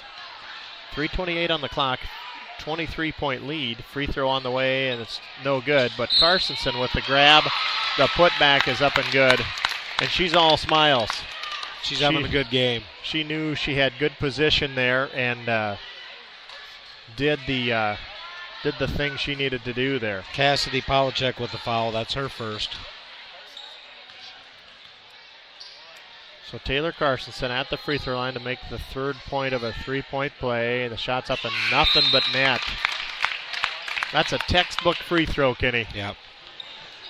And you can tell last night and tonight both. Taylor's a senior. She's kind of taken over as the leader on the team tonight without Keely Cruz kind of leading the troop, so to speak. So Taylor's really done a good job of stepping up and being a leader on the floor. Cassidy Polachek getting a nice feed from the outside to the post play. She gets it into about the 8-foot range and hits a jumper. Good move by Polachek to get free in the middle. Carstensen has found her stride, you might say, tonight. Taya Graham gets tripped up on the left wing on her way to the basket. I don't think she was shooting, but Mustangs are in the double bonus now. Yeah, so it really didn't make a difference. So it's academic from that point. Here's Cassidy Polachek on the foul with her 2nd foul. Rims in and out are Taya's first free throw. Danielle Eben coming back in. Taylor Carstensen coming out. Abigail Eben, who has played a great game tonight, coming back out as well. Maddie DeBeer into the mix for the Mustangs. Her first moments of the night. Taya makes her 2nd free throw. So 57-32 Mustangs.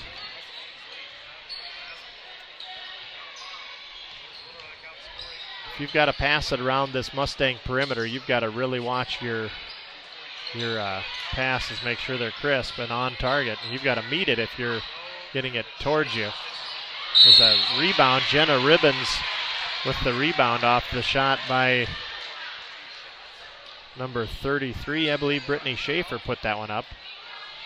Jenna Ribbons with the rebound. And if they call that on Danielle Eben, which they did, that's Danny's 5th foul. So Danielle with a great game tonight, but has 5 fouls. She's played a great defensive game. Going to put Madison Henning into the mix for the Mustangs. Shifts Sandbolt down to the low block. Madison Henning's first minutes tonight. Madison Henning, a 5'7" sophomore. Free throw on the way, no good. And Mariah Trahark clobbered from behind. Ends up on the ground, but are they going to reward that free throw with another shot? I didn't see that. Must have been a lane violation. No, she was fouled on the shot. So it was a 2-shot foul. Oh, she had foul. to shoot 2 anyway, so they shouldn't have been rebounding that. Right. I get you. When it went to live action, my brain shifted back to live action. And yep.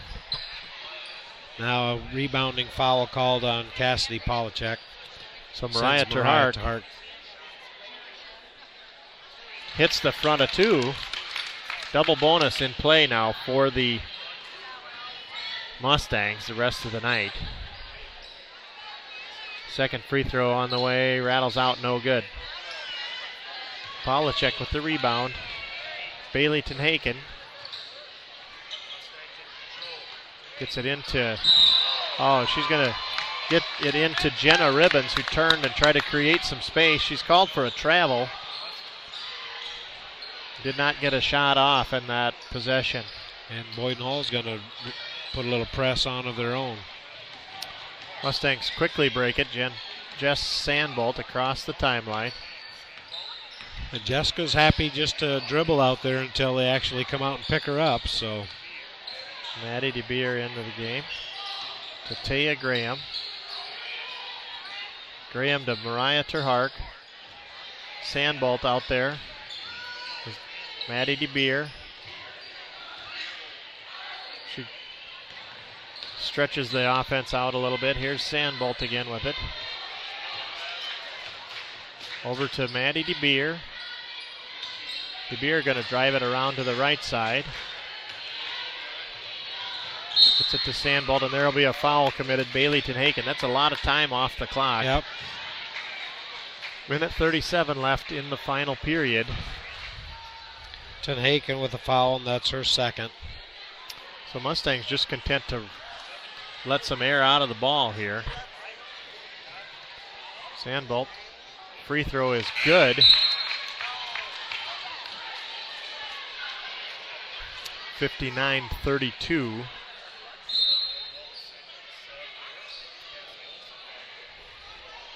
Casey Olson in and replacing Carly Polachek. So Sandbolt will have a second free throw now. Free throw on the way, it's good. Another substitution. Sandbolt's coming out. Mia Graham back into the mix for the Mustangs.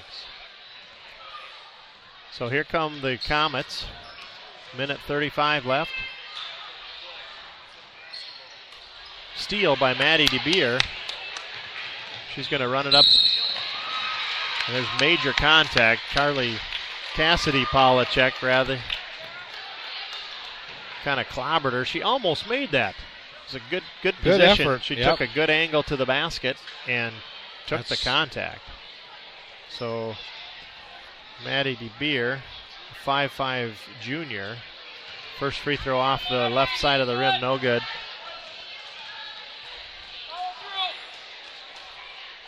Maddie with deep knee bends at the line. And here we go. That second shot is up. That's rattles out, no good. That's a good looking free throw. She just needs a few more tries, I guess. Yep. Ribbons. Nearly a steal by Mia.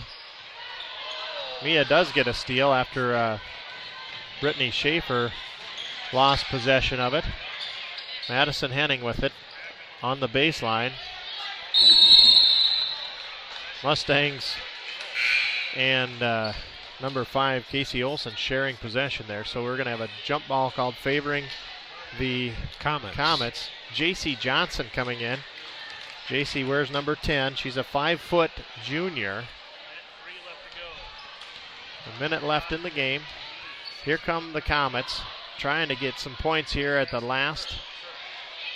Cassidy Polachek, Caitlin Kerr down to the right side to Tenhaken. There's a long three attempted by Caitlin Kerr, and she hits it from the right wing. Did a good job of getting open there. Here comes Mia Graham, breaking the pressure across the timeline. Maddie DeBeer with it. 34 seconds. Mustangs just trying to work some time off the clock. There's a pass to Mia Graham. Drives it down to her right. Tries a pass, but it's knocked tipped away, but Mariah Terhark picks it up and lays it in. So Terhark converting on a tough play, but nice job. That ball is tipped. It's out of bounds. It's going to be last touch by GLR Mustangs. So Boyden Hull will retain possession. 14.5 seconds left in this match. And Kenny, I think it's academic score-wise.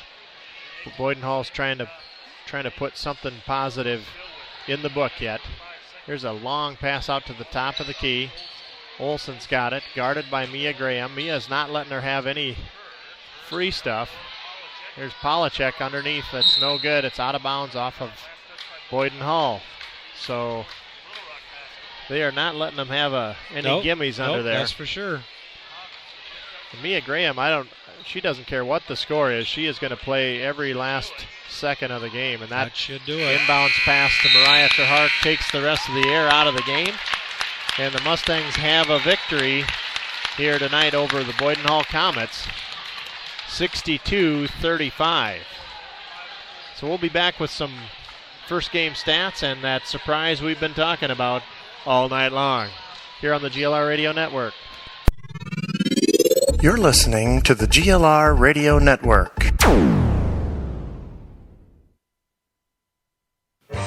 Ben's Plumbing and Repair in Little Rock is a full-service, licensed plumbing contractor. Whether you're working on a brand new construction site, a remodel, or just need some repairs on existing plumbing for residential or commercial property, Ben's Plumbing and Repair is who to call at 712-348-5555. Ben even has a camera that can detect plumbing problems and diagnose issues from the inside of your pipes. See a great video of Ben Eikens, the owner of Ben's Plumbing and Repair, on our sponsor page, and give him a call at 712-348-5555. That's Ben's Plumbing and Repair in Little Rock. Ben's Plumbing and Repair. Some fine sponsorship from them.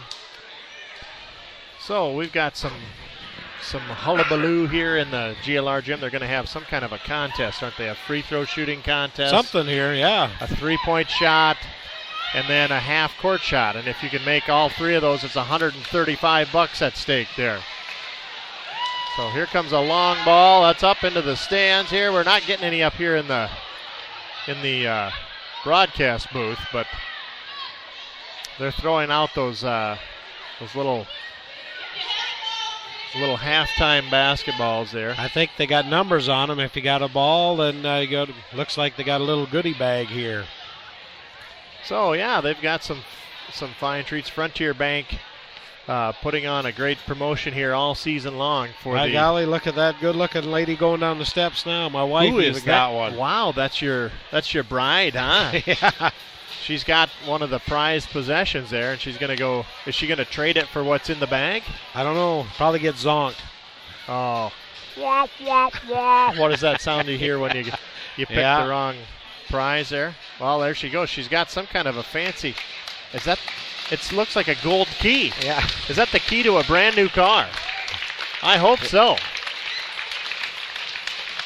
Oh, she just gave you the nod. It looks like it might be a key to something else there, buddy. Could be. Woo-hoo. Well, you know what? It's going to be a few nights before we have another game to broadcast. So, we've been talking about one of our favorite seasons of year. Tell me about what you said about that song you really like this time of year, and tell me a little bit about it. I'll put it on in the background here. Well, it's a song. It's called "A Spirit of Christmas" by Ray Charles, and I really like it because he loves this time of the year in the song, but he just wishes that we could care about things maybe a little more during the rest of the year than just Christmas. We'll let you listen to Mr. Ray Charles here. That Spirit of Christmas. Sharing so much joy and cheer. What a wonderful feeling. Watching the ones we love. Having so much fun.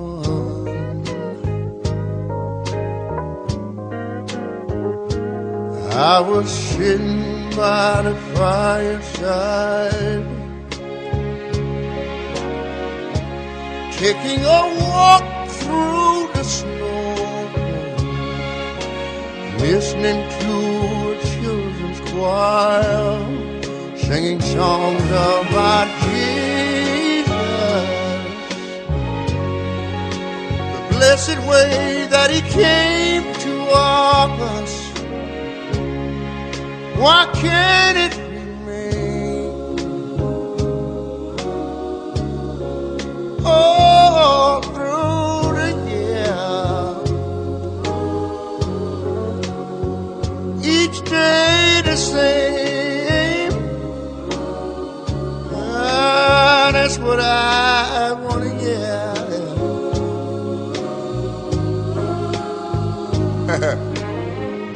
It's truly amazing, that spirit of Christmas.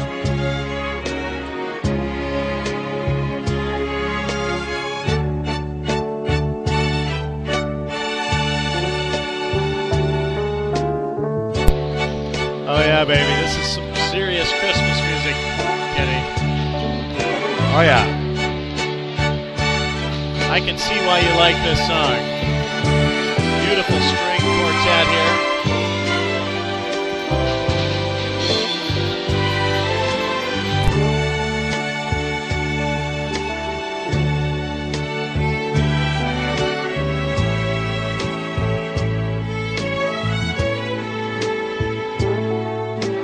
All the kinfolk gather round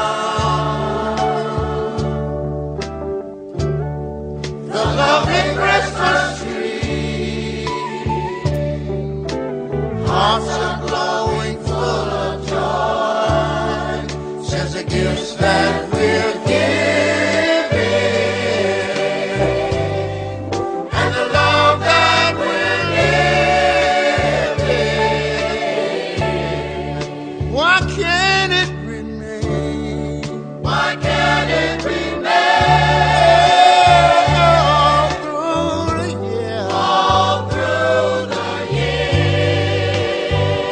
Each day the same. Each day the same. That's what I wanna hear. I tell you, it's truly amazing, that spirit of Christmas. Let me hear you. Why can't it remain? Why can't it remain all through the year? All through the year. Each day the same. Each day the same. And that's what I want to hear. Listen to me. It's truly amazing, that spirit of Christmas. Oh, it's truly amazing, That spirit of Christmas. ain't it so? It's truly amazing. Yeah, that spirit of Christmas. Oh, Christmas. Oh, Christmas.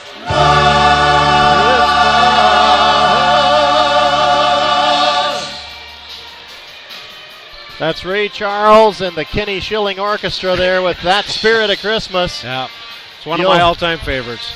You'll see why that's a fast favorite for me too. That's a great song, and it talks about all the right stuff, and he's got a great premise there, doesn't he? He really does. Why can't it remain all throughout the year? Well, I think that's a rhetorical question. I think he is saying that it can remain if you keep That's exactly focus right. on the right things. And we're here to talk about basketball tonight, but basketball is one of the things that these students prioritize this time of year. But we'd encourage you to, if you've got a chance to gather your family around you in the coming days, celebrate Christmas, set some of those priorities to have the spirit of Christmas remain throughout the year. Yeah. When you live in a small community like we do, and Boyden Hull too, I mean, for that fact, Northwest Iowa, family is a very important thing, but brings that up to the number one thing a person needs to do is be thankful for your health and for your family. Definitely. And we definitely want to always emphasize the reason for the season, and that reason we give gifts. I had a guy say, if this is Jesus' birthday, how come we get all the presents? And presents symbolize that gift of salvation that came down to earth through the birth of Jesus Christ. So we've got before introducing the starting lineups. We're going to hear from one more sponsor, and then we got one more Christmas surprise here with the Kenny Schilling Orchestra here on the GLR Radio Network. We'll be right back after Otter Valley Insurance tells you all about it. Farmers, are your 2013 profits protected from bad weather? The extreme weather this past growing season is in the rearview mirror, but now you need it for next season. Otter Valley Insurance offers total weather insurance, providing coverage against drought, excess moisture, heat stress, and fall freeze. And the program pays out automatically when it hits. That's no paperwork, no adjuster coming out your farm. Otter Valley Insurance at 7275-3325. Learn more and get a free quote today. That's Otter Valley Insurance in Force 5325. Listening to the GLR Radio Network. Well, I see you brought your Rudolph nose there. Yeah, flashing Rudolph nose. Yeah, it doesn't get any better than that. I better not while broadcasting during the game, though. I didn't want to distract any of the GLR Boyden Hull players from shoot ball. They're looking up to you in that red light, wondering what that's all about. Yeah. Well, the other night we had a chance to rehearse this with and they put together a rendition of the Christmas song, you know, the chestnuts roasting. So we're going to see if they can play it while the pep band is live. It's going to be a challenge. Guys, you think you can do it? Yeah, we got this. Yeah, they got it? Yeah, I think so. They're all nodding. Spencer Carsonson is going to give us the click in here, and we'll do our best to sing it. It's going to be a lot of loud music here, but we'll do our best. Right after this from Security Savings Bank. This is Craig Manson, branch manager of Security Savings Bank in George. Now is great to stop in and discuss our 2013 crops. We can help on decisions about farming operation for the upcoming year. I grew on a farm and understand the challenges and benefits that go along with farming. I will take time to understand your unique farm operation and the situations you face. Our loans are approved locally, people you know. For healthier farm loans, count on Security Savings Bank of Larchwood, Inwood, George, and Kent. Member FDIC. All right, Spencer, give us the click in. Here we go. Chestnuts roasting on a wood fire. Yeah. Jack Frost knitting national. Tide carols being sung by choir and folks dressed up like it's cold. Everybody say ham gravy, ham gravy. Help to make the season bright. Tiny tots with their eyes all aglow find it hard to sleep tonight. Oh, that Santa's on his way. He's loaded lots of toys and goodies in his sleigh. Clark, Kenny, this is you. And every other night, oh yeah, baby, he's gonna spy to see if reindeer really know how to fly. I don't know how they do that. That means I'm offering this simple praise to kids from 1 to 92. And you know, Kenny, although it's been said many times, many times, many ways, Merry Christmas, Merry Christmas, Merry Christmas to you.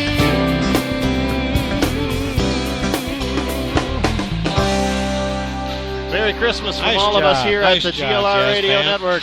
Thanks a lot, Jeff Band, under the direction of Miss Smith there. And Spencer, thanks for the click in there to get us going. We got 2 minutes before the second game, and the starting lineups will be announced. Thanks for listening here to the GLR Radio Network. Norma Waco and all her crew at the Flower Box and the Corner Cup on Main Street in George wish you all a very Merry Christmas and a Happy New Year. Come on down to the Corner Cup certificate for a last-minute gift idea, a stocking stuffer. The Flower Box has lots of gift ideas, gift certificates too. So come on down to the Flower Box or the Corner Cup. Norma and all her staff wishing you a very Merry Christmas and a Happy New Year.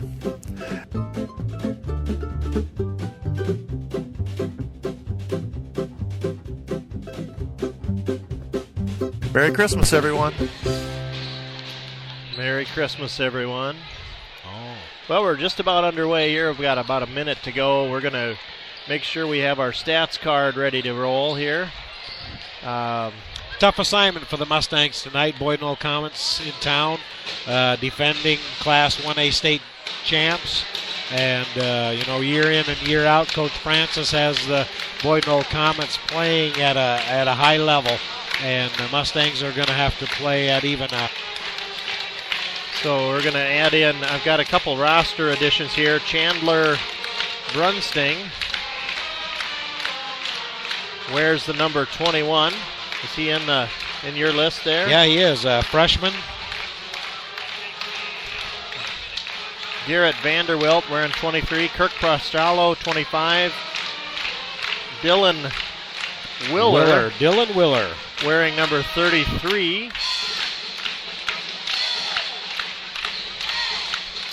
James Corseman, 35. Kyle Baker, freshman. I think we need to add Kyle here.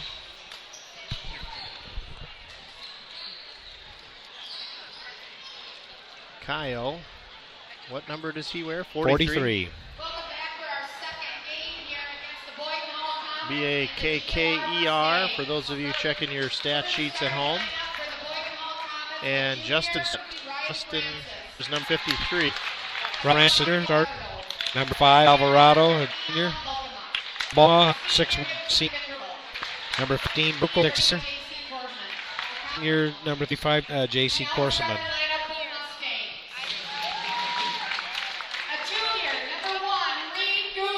Reed Guzzi. Evan Voss back into the starting lineup tonight, number 20. And Austin Hayengay wearing number 23.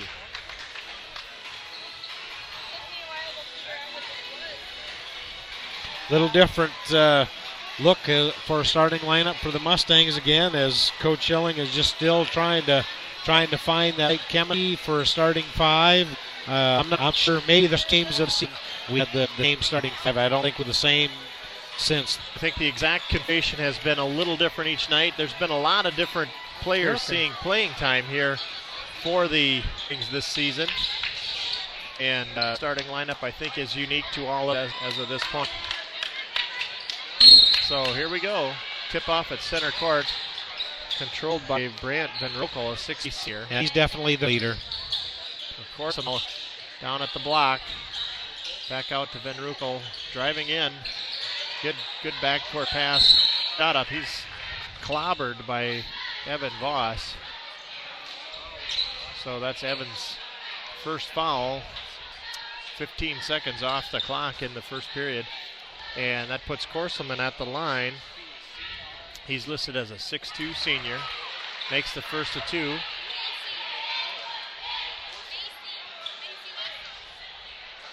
So here's Corseman shooting the second free throw. That one rattles out, no good. Hayengay controls the rebound. Here come the Mustangs with their first opportunity with the offensive side of the ball. Tanner Versteeg to Guzzi to Hayengay. Clear down to Evan Voss. Mustangs are just going to have to make sure every offensive possession counts. Evan Voss must have stepped right on the sideline, yep. So Mustangs turn it over. Here come the Comets. Brant Van Roekel, 6'3 senior. Miguel Alvarado in the mix for the Comets, driving it to his right.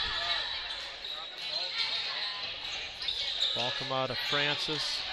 Over to Van Roekel, driving it left. Pass over to Alvarado. Van Roekel again. Backdoor pass to Francis. Feed missed it, but It's good look for them. Yeah, good play by them. Pass ahead to Reed Guzzi. Hits a three. Wide open three. Good fast court transition by the Mustangs. Good shot by Reed Guzzi.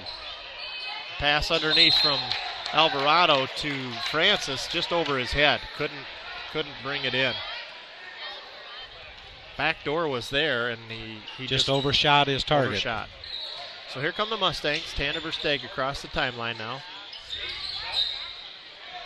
Hangay to Guzzi to Voss to Versteeg again. Working against pressure. Down to Wiertzma. Hangay, Versteeg. All the way around. Mustangs working it inside out. Boyden Hull assessed with a foul. No, they called it on Alex Wiertzma. Yeah, he ran out of there like he thought it was, and then he stopped and he came back. So here it is. It's 2 team fouls on the Mustangs right out of the chute.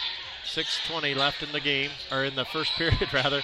Boy, I'm getting ahead of myself, Kenny. I'm so excited here. Yeah. Mustangs defending. That was a shot from Van Rokel, no good. Mustangs come out of there with the rebound. Here comes Tanner Versteeg working on the pressure to Guzzi to Hangay to Voss. Left side back to Guzzi. Down to Hangay in the corner, Versteeg, Voss, and Guzzi again all touching. Hangay to Versteeg. And now at Voss to Guzzi. Here comes the shot from Versteeg. Hits a three, same spot that Guzzi hit it from. Yeah. 6-1. Mustangs with an early lead on 2 3-pointers. There's Francis inside to Volkema, and he's fouled by Reed Guzzi. That's Reed's first. Team's third. 5:30 left in the first period. Francis inside, lost the handle off to Guzzi, who's going to bring it across the timeline for the Mustangs. Hangay's got it, guarded by Alvarez. Versteeg now. Offensive foul called on the Mustangs. Called it on Austin Hangay. Hangay must have been trying to clear some space there. Yep, that's He's his first. Team fourth. It's 4-0 foul-wise. It's not the kind of lead you want to take. No, that's for sure. So here comes Korseman with a big turnaround move, creating a nice offensive play there, and he's going to be at the line to shoot a free throw. He's fouled by Evan Voss. That's 2 on Evan already. It's a big assignment if you've got to guard that James Korseman there. Makes a free throw, makes it a 6-4 game in favor of the Mustangs. Mustangs working it around. Here's a skip pass, too short. Stolen by the Comets. Alvarez to Van Rokel. Drives it to the free throw line. Alvarez has it now to the top of the key, guarded by Tanner Versteeg. Pass inside to Van Rokel. There's a cutting move by Volkema, misses the layup. Versteeg comes out of there with it, sets for an 18-footer. That one rattles up and in. Got the shooter's roll, so it's 8-4 Mustangs. 4:23 left in the first period. Here comes Van Rokel working on Wiertzma. Alvarado. Here comes Van Rokel. Volkema tries a three, open, but no good. Tipped by Voss, no good. Comets get their second putback, and here's the third putback by Seatstra. Chris Seatstra into the game, 6'2 senior, hits the putback, so it's 8-6. Mustangs had their opportunities for a rebound there, and here's Evan Voss trying a long three, same place that the other two hit, no good. Alvarado comes out of there with it. Miguel Alvarado is a 5'9 senior. Going to think about a long shot, almost a three-pointer. Running it around the horn again. Van Rokel down right side. Gets Korseman underneath. He's stuck. Gets it to Seatstra. Alvarado looking at another shot. Passes it off to Van Rokel to his left. Here's Corseman's got it, working on Voss. Got another nice move inside. Got the shooter's roll. Ties it at 8. So, man, are they working it around the horn to get that being open aggressive shot. and taking it to the basket. Here comes Tanner Versteeg trying a 3 from the far left baseline. Hits it. Then Ruckel trying to hit Alvarado. Tanner Versteeg comes out of there with it. Pulls up at the free throw line. No good. Tracked down by Henge. Comes in from the baseline. No joy on that 12-foot shot, but a good hustle to get that rebound. And here comes Van Ruckel for Boyden Hull. He's going to get it to Alvarado, top of the key. Colin Balkema. Seatstra inside to Corseman, guarded by Evan Voss. Tries his own rebound off a missed layup. Here come the Mustangs after the rebound. So Evan Voss doing a good job on defense on that stand there to stop Corseman from making a layup. Hayenge's got it. Now Voss down to Tanner Versteeg in the corner. Wiertzma with it. Now to Guzzi, left side to Hayenge. Brings it to the top. Good patience by the Mustangs. And now is a 3-point shot up by Guzzi. No good. Balkema with it. Now to Seatstra. Gets it ahead to Van Ruckel. Did not get a shot off, but is fouled by Austin Hayenge. That's going to be Austin's second. Jake Hilbrand's coming into the mix for the Mustangs. Going to give Evan Voss a chance to breathe. Minute 32. This is a fast-paced first quarter here. 6 fouls against the Mustangs. None committed yet by Boyden Hull. So Van Ruckel to inbound the ball. Sit out top to Alvarado. And we've got Kirk Pastrallo in. Reed Guzzi committing a blocking foul on Riley Francis as he went into That's going to be Reed's second. And that's puts Boyden Hull in the bonus already. So 7 team fouls with a minute 26 left in the first period. The 1-on-1 is good for Riley Francis, so he earns the bonus.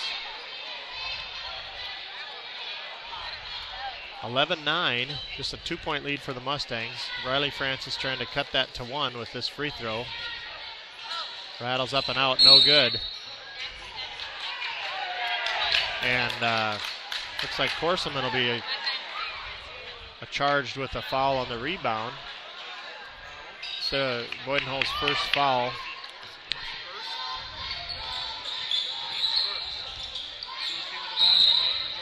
Kick ball there by Francis. Mustangs will inbounds.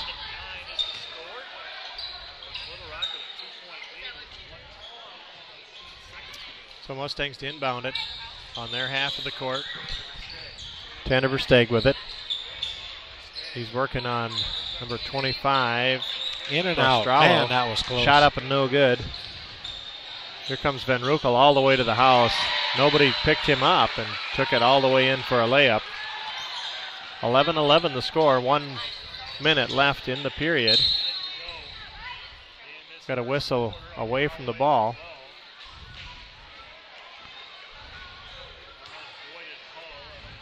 That's fouls Miguel on Alvarado.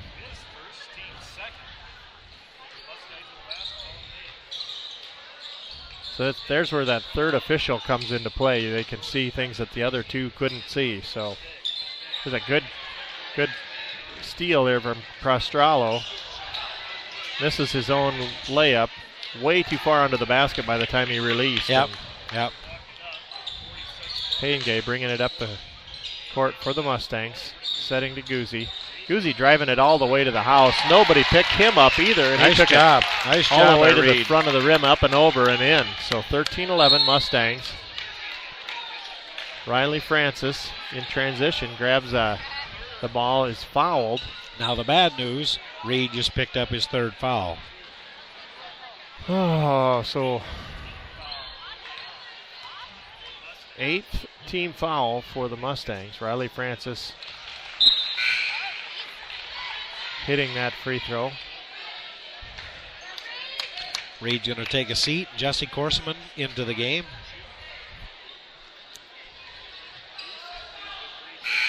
So Reed Guzzi coming out with 3 fouls.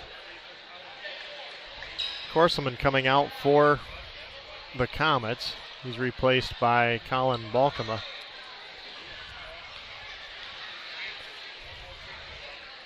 Riley Francis' second free throw up and good.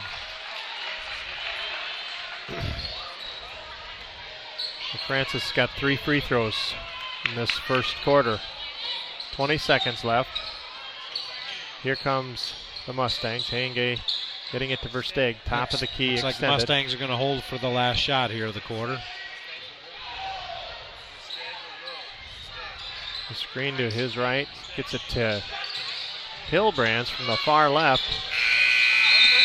And the rebound cannot be controlled in time for another shot. We're all knotted up here, 13 apiece. We got ourselves a ball game, Kenny. A wild one here. That was a good quarter play by both teams. Good stuff. We'll be back after a short message from Frontier Bank. Wondering where you'll find cash for holiday gifts? Bank locally and shop locally with help from Frontier Bank and Holiday Bucks. Apply today for your no-interest loan, then purchase your holiday gifts. Get a new washer and dryer, replace old tires on your vehicle, purchase gas cards, or pay off your doctor or dentist bills. Use your Holiday Bucks at any participating merchant in George, Little Rock, and Rock Rapids. See a loan officer for more details on a no-interest Holiday Bucks loan. One more way Frontier Bank and you help the community prosper. Member FDIC, Equal Housing Lender. I tell you, Frontier Bank has been driving that one-horse open sleigh this whole season up to this point. That's for sure. To the tune of Jingle Bells, ladies and gentlemen. That's Jeff Schrick from Frontier Bank. Give them a call. So it's all tied up, 13 apiece. Mustangs to inbound on the far side. They're working from our right to left. And Versteeg now setting for the Mustangs. Wiertzma with it. Hayengay playing catch. Going to drive to his right, inside to Korseman, out to Hayengay. Drives it in, tries a bounce pass, stolen away by Alvarado. He'll not have any of that sneaky stuff going on his watch. Inside to Balkema. Balkema hits a bank shot up and in from about 2 feet. That's otherwise known as a layup. Yep. Good work inside. Sliced right through the defense. Riley Francis and Alex Wiertzma both wearing number 3. Jesse Korseman missed a shot, had a chance at a putback, missed that as well. Those are the shots we cannot afford to miss. Yep. Those are the difference makers. Alvarado now to Francis. Long 3 ball, no good. Hayengay with the rebound, hands it off to Versteeg, who brings it up for the Mustangs. Going to work it to his left, gets it to Wiertzma. The pass to the far right side, all the way, swinging it back left, right and left, right and left. They're playing swing it basketball. Here's a pass inside to Korseman. That's what they need to do, work it inside, get some fouls on them guys. And I think Brant Van Ruckel is going to be charged with that foul. Yep. Kind of a reach. He had and that's his first. He had to go over the back to get position. That was a good position play by Korseman. It's a long pass inside, clear to the half-court mark. Versteeg has to sky to bring it down. And I think we're going to have Kirk Prostralo committing a foul. 25 is the number, and indeed 5'10 junior Prostralo committing his first foul on the night. Team's fourth. 6:40 left in the half. Mustangs to inbound at the hash mark. The right side to Jake Hilbrands. Has it stolen away by Francis. Quick hands there by Riley Francis to knock that away. Van Ruckel's got it, now back to Francis. Van Ruckel playing catch with it. Alvarado to the right wing. Top to Balkema. And then Van Ruckel tries a long 3 ball. Austin Hayengay up in the air for that no call, and then the ensuing possession Was that Jake Hillbrands or Jesse Jesse Corseman, yep. Tried to come running through there with it. Called for a travel before he had the possession. Boyden Hull with a 2-point lead. Van Rokel clearing some space for him. Gets it to Corseman. James Corseman scoring. So 17-13, Boyden Hull. Here comes Wiertzma with it now to Jake Hillbrands. Wiertzma trying to pass inside, stolen out of there by Brant Van Rokel. Brings it all the way up. Nice pass inside to Riley Francis running that lane. In transition, they score again. 19-13. Boyden Hull turning the tide here on the Mustangs. Boyden Hull, they run the floor so well.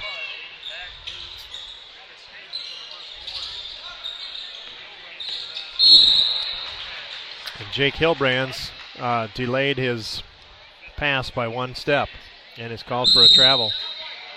Head coach Kurt Schilling calling a timeout to talk things over. That's nice to see when somebody runs that lane in transition. It's nice to see them get rewarded with a pass. Yep. And Boyden Hull does that very well. They always have. And that is the watchword here for the Comets. They have built a whole franchise on that concept, haven't they? So we've got a good one here. 19-13. Mustangs hanging in there. They let a Boyden Hull slip away just a little bit there, up by 6. But Mustangs just need to hang in there and do their thing.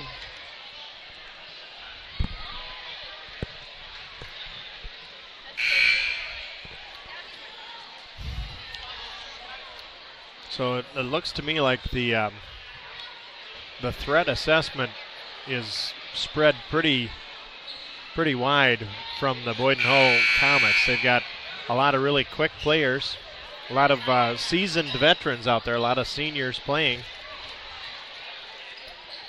Yeah, and you are the state champs until somebody knocks you off. So, very good basketball team. So they are the reigning champs.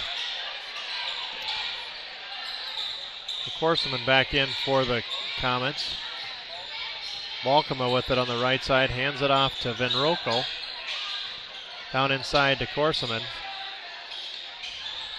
Van Rokel to Balkema. Riley Francis left wing. Alvarado down to Balkema.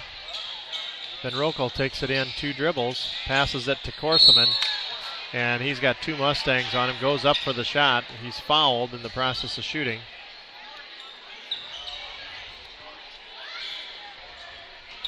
I believe Austin Hangig gets charged with a foul. That's his 3rd. That is his 3rd. That is not what we need on the Mustang side of the basketball. That first free throw rattles up and in for Corseman. Evan Voss going to check in as Hangig needs to take a breather with 3 fouls. 9 team fouls on the Mustangs. The next one will put Boyden Hull in the double bonus. Second free throw up short. Rebound controlled by Balkema. Gets it to Francis. Shots blocked, but Balkema's got it. Alvarado puts up a 3 ball from the right wing and hits it. So there's a big turnaround there. 13-23. Boyden Hull in the lead here. And here's Corseman, guarded by Corseman. Puts his own missed shot back in. And a steal by Versteeg. Tanner's trying to create. Evan Voss picks up the loose ball. Tanner Versteeg behind the back dribble in the paint, gets himself free and closes that gap. There's a 4-point turnaround there. 23-17, 4 minutes left in the half. Riley Francis on the left wing, driving baseline, gets it into Balkema. Balkema traveled with it before he got it out to the Van Rokel player who had just hit the 3-pointer. It's whistled dead before the shot. So here come the Mustangs. 3:50 left in the half. Voss to Wiertzma. Voss down to Hillbrands. Mustangs lost the handle, and Corseman comes up with it for the Comets. So Alvarado with a quick three-pointer last time has everybody in the air when he pulls the ball up. Looked like he was going to take another one there. Alvarado to Riley Francis, top of the key. Here's Balkema with a three ball, and he hits that. So they've got a multiple danger point threat there with those three-pointers. Every starter on Boyden Hull's team can shoot the three. Well, there's a pass from outside in to Jesse Korselman. And call Brant Van Roekel with the foul, and that's his second. To me, that's what the Mustangs have to do. Keep working it inside and hopefully get a couple of them guys sitting on the bench with some foul trouble. So Wiertzman inbounds under his own basket, throws it over the head of Evan Voss, lost his handle out of bounds.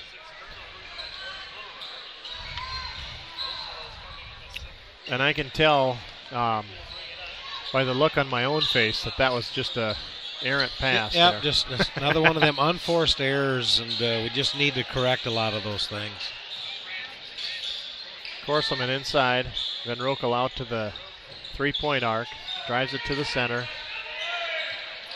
Balkema to Alvarado. He's going to give himself a three ball. He hits that. Just took a little step back to create enough space, put it up, and it was up and in. And just like that, it's a 12-point game. Jake Hilbrands. Wiertzma with it. Voss to Versteeg, to Hilbrands, to Wiertzma, left wing.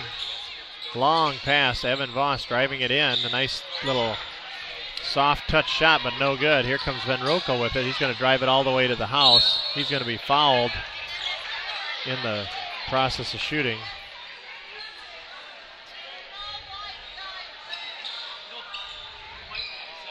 Call that foul on Alex Wiertzma. That's his second.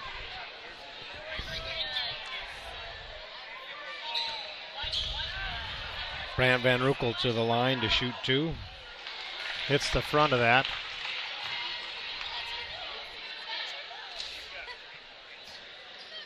So Brant Van Roekel, a 6'3" senior at the line, shooting the second of two. Shot up and no good. Evan Voss with the rebound. 30-17. Boyden Hull with the lead. Minute 50 left in the period. Hilbrands has a shot blocked by Brant Van Roekel. Boyden Hull's outscored the Mustangs 17-4 this quarter. Make that 19. Shot by Brant Van Roekel inside the paint. Left-handed soft touch jumper, and it's up and good. So here come the Mustangs. Tanner Versteeg driving it in against Van Roekel. It's stolen away by Van Roekel and puts it up all the way and in.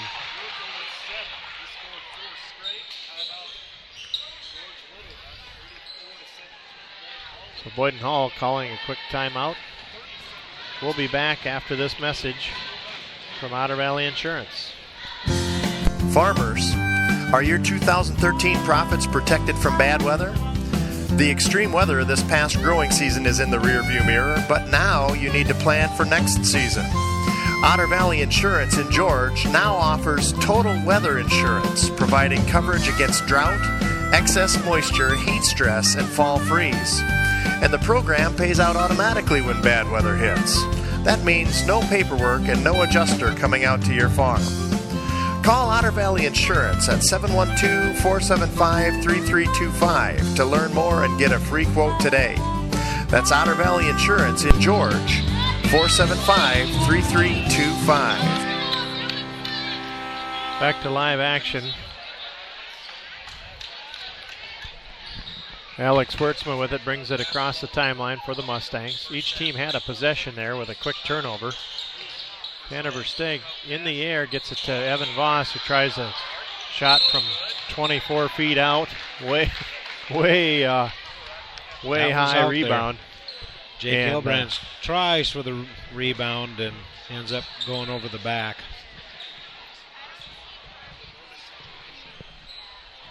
That's Jake's first foul.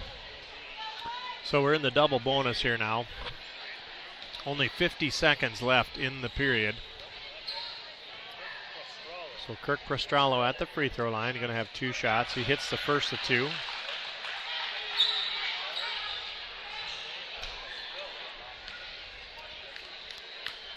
He's at the line shooting 1 more. Second one no good. Evan Voss with the rebound. Tanner Versteeg quickly across the timeline.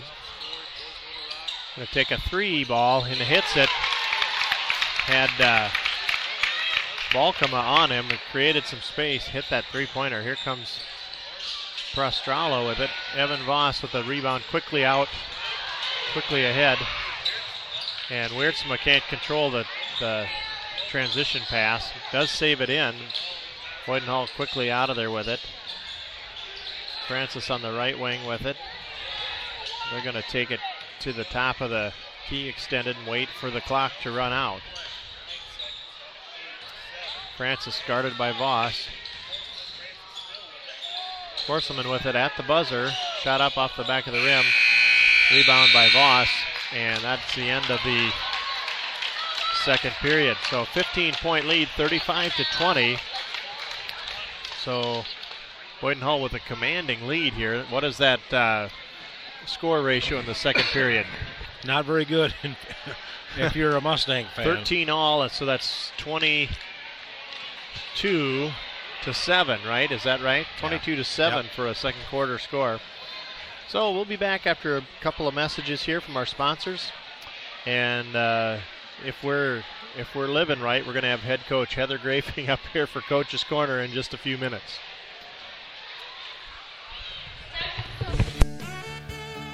The Hair Hut is a full-service hair salon with services from haircuts to color, perms to nails, and more.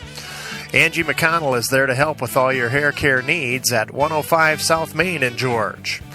Call her today at 475-3375. A great place for a hair affair, the Hair Hut in George.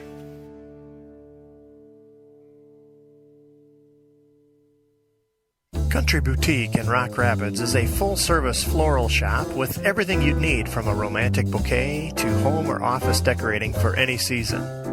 They have an impressive selection of gift items for every budget, a framing gallery for photographs or paintings and memorabilia, a formal wear specialty store for weddings and proms and other formal occasions, and much, much more. Get an instant coupon worth $5 that you can use on your next visit by texting CB Flowers to 72727. Again, just text CB Flowers to 72727, and an instant coupon worth $5 off a qualifying purchase will be sent straight to your phone. That's the Country Boutique in Rock Rapids, Iowa, 712-472-3668. Well, some halftime antics here at GLR Gymnasium where people's names are being pulled out of the hat for 3 free throws. And if they make them, they win prizes. Got a young man out on the 3-point line now. Missing the first one of 3 attempts.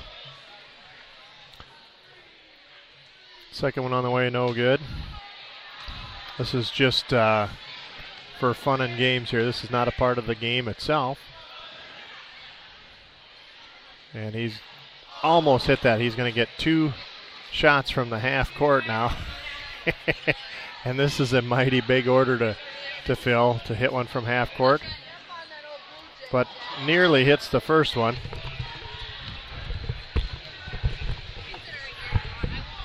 So that one. And he hit that second one. We got a young man who just won $100. $100 bill.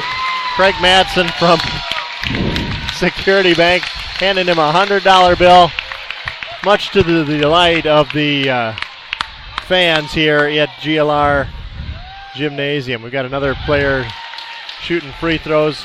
Coach Heather Grafing in Coach's Corner right now, and we've got Abigail Eben. You know, Abby, I forgot to plug in your headphones, but I'll just give you mine. Oh, no. So can you hear me in the air here? So what a great game tonight for the GLR girls. And Abby, you played a real integral role in that. You got to feel good about that and the way your team rallied around you tonight. Yeah, it was fun. Good times. What's your takeaway from this, Coach? You know, we got some excitement going on in the gym right now. My take from tonight is just very, very proud. You know, the girls played hard. This is our 4th game this week, and that's pretty tough to play 4 games against 4 good teams and come out with 3 wins. So just very proud of them. Well, you're hearing some roars from the GLR and Boyden Hull fans here as some of the people are getting selected to shoot free throws and 3-pointers and half-court shots, and they're doing it. So that's got to be inspirational to the coaching staff on both sides here to watch that. What an inspirational performance by your senior leadership tonight. And tell us about the absence of Keely Cruz and how your team rallied around and how her leadership plays a role even if she's not on the court. You know, I'm sitting with one of the seniors. You know, we got 3 seniors this year. I'm sitting with one of them up here right now. You know, Keely does a lot of things. A lot of people think of Keely as a 3-point shooter, but as a coach and anybody that watches, you know, basketball knows she does so much more. And you know, other than her scoring, I was really concerned about the defense. You know, Keely does a lot. She gets a lot of steals, and that's where this young lady comes in. Tonight, Abby had 5 steals for us. Really turned it on and kind of filled that void. I thought she did a fantastic job. I was more concerned about Keely's absence on the defensive end, and you know, Abby showed tonight. You know, when you got a teammate down, you just step up, you help them out. And her and Taya Graham, Taya had 6 steals, Abby had 5, and both of them did a fantastic job of keeping Boyden Hull off balance. That transition basketball, Coach, as those steals turned into some offensive points. And Abby, you can speak to this as you had some opportunities to just create on offense sometimes after a steal and sometimes just in the regular rotation of the offense. Tell us about how the practice schedule you've been on and how this game schedule has influenced your play these past 5 days. Well, I think everyone knows that our practices have kind of changed the past week, and they've been a little harder, so I could tell, like, this week I was a lot more in shape. I didn't get tired as fast, and we were, like, really quick on getting back to defense and transitioning quick. Definitely conditioning. You've said it before, Coach, and I'm sure we won't say it for the last time here tonight, but defense is a key here to this program, to this girls team this year. Defense wins ball games, but you still got to make some free throws. Tell us about the free throw percentages as you have them on your stats there. You know, the girls shot very well. The most impressive thing is they got to the line almost 40 times. They got to the line 39 times. Out of that, they converted into 64%. We converted those into points. You know, so even more exciting than, you know, getting, you know, I think we made 25 out of our 62 points were from the line. It was the fact that they were getting there. You know, Abby tonight did a fantastic job at driving. Taya Graham, you know, Taya, I think she'd like to go back and get some of those missed layups she had, but if Taya converts half of those, you know, that's another how many points for us.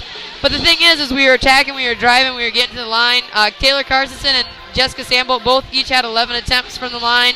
Taya Graham had 7, and then almost everybody that stepped on the floor tonight had a free throw attempt. And you know, that to me is more important. This is a night where the girls could have said, "Coach, my legs are tired."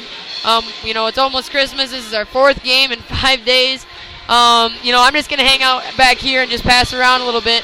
And it was the polar opposite. They took it took it right to them. They put it on the floor. Just extremely proud of their aggressiveness. You know, you look at the defensive numbers, every single quarter we held them to less and less. In the 4th quarter we held them to 7. And the 4th quarter was our biggest quarter for scoring. So these girls did not just quit at halftime. They didn't quit at 3rd quarter. They played it all the way through. They have earned their break. I think Abby will tell you they're looking forward to healing, you know, getting some rest. I got a lot of sore bodies. I got a lot of sore legs. They have earned every bit of this Christmas break. Well, Coach, it's a great place to be. You're stepping into 5-4 in conference, and what is the total overall record? 7-5, or sorry, 7-4. 24 overall. Fantastic spot to be in. And I think you said it well. We talked about that on the air during the game, that even though the score was vastly in the favor of the Mustangs, there was no quit in them, even down to the last seconds of the game. And that's a real testament to that diligence, to that conditioning, that will to play the full game. And no matter what side the score has been on, I've noticed that all season long from your Mustang girls. Absolutely, and one thing about this crew, I've said it before, we have a group of seniors that give us outstanding leadership, but at the same time, we have a group of very young kids. We play, 2 freshmen consistently, 2 sophomores, and these seniors have kind of mentored them, and sometimes you get that situation where seniors and juniors don't always like those younger kids showing up and playing with them. These guys have just been amazing. Not only have they been welcoming to the younger kids, but they've kind of been, another teacher, another coach for them, trying to help them out. At times I think they could tell you that they need some patience with them because the younger kids, sometimes get going a little crazy. But they've done that, and I think they can see what these younger kids can add to our team. And I know I've said it many times before, but this group, freshmen, sophomores, juniors, seniors, none of these kids are as good as they're going to be next month and into February. We're just going to keep getting better. Right now our record is very respectable. Of those 4 losses, 2 of them were under 8 points. So we could easily go into Christmas right now with 2 losses, but at the same time, I think we needed 4 losses because we needed to learn that way. There's a lot of things we learned from that. These seniors had stuck with them, and they keep everybody positive. I couldn't be more excited about the second half of the season coming up after Christmas break. Well, I want to wish you the most Merry Christmas possible, Coach. And Abigail, thanks so much for joining us here in Coach's Corner. Any final thoughts you want to share with your team or anybody on the radio here? I guess I'm just really excited for after Christmas break. Yeah. And I think that we can beat a lot more teams. The teams that we lost to, we're going to get them again after Christmas break. So I have one question for Abby. Since it's Christmas and it's the season, so what do you want for Christmas? I would like a new car. But I don't think that's going to happen. But well, great job tonight. Thank you, Craig. Thanks to all the sponsors that make this possible. We really appreciate your support. That's head coach Heather Grafing and Abigail Eben, one of the senior leaders here on the team for the GLR Mustang girls. And they were victorious in their game tonight earlier on. We're at the halftime now of the GLR Boyden Hull boys matchup. And we're just about ready to get underway. You can hear the pep band playing. There's a pile of alumni over there. It's a great night here for basketball, Siouxland Conference Mall, and we're glad to bring you the live action. So we're back to live action. Boyden Hull turns it over. Evan Voss comes out of the lane with it. Reed Guzzi to Tanner Versteeg, who quickly trying to create, and Alex Wertzema has a layup, shot no good, and goes out of bounds, and it'll belong to Boyden Hull. Alvarado to inbound it for the Comets. That's just kind of how the night has gone for the Mustangs. Nice, easy little layup there, and Alex puts it up there like he does 100 times a day, and it just rolls off the rim. It is one of those things that's hard to explain. You just got to keep shooting that same shot. Yep, that's right. Same thing. So that's Corseman takes contact, no call on it. Ends up on his front 35 on the floor. Brant Van Rukel with the basket there. So the putback is good. 37-20 in favor of the Comets. 1 minute off the clock here. Versteeg bringing it in, trying to create. No good. Van Rukel with the rebound. Quickly ahead to Riley Francis. Hit from behind as he shoots by Haingate. Yeah, and that's going to be Austin's fourth. So Jake Hilbrand's going to come in right away for Alex Wertzema. I thought maybe he'd come in for Austin, but yeah, I thought so too. Haingate going to stay in there. Here's Riley Francis at the free throw line. And Alex Wertzema is headed back to the locker room. I don't know if he's got a little blood on his uniform or something that they have to take care of.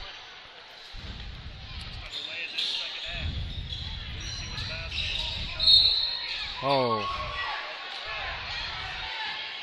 They're gonna call a foul on Alvarado. Miguel Alvarado. It looked like Haingey slipped on a wet spot there the way he went down.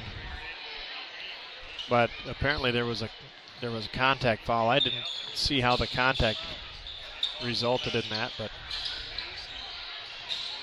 Reed Guzzi working on Riley Francis. Francis containing.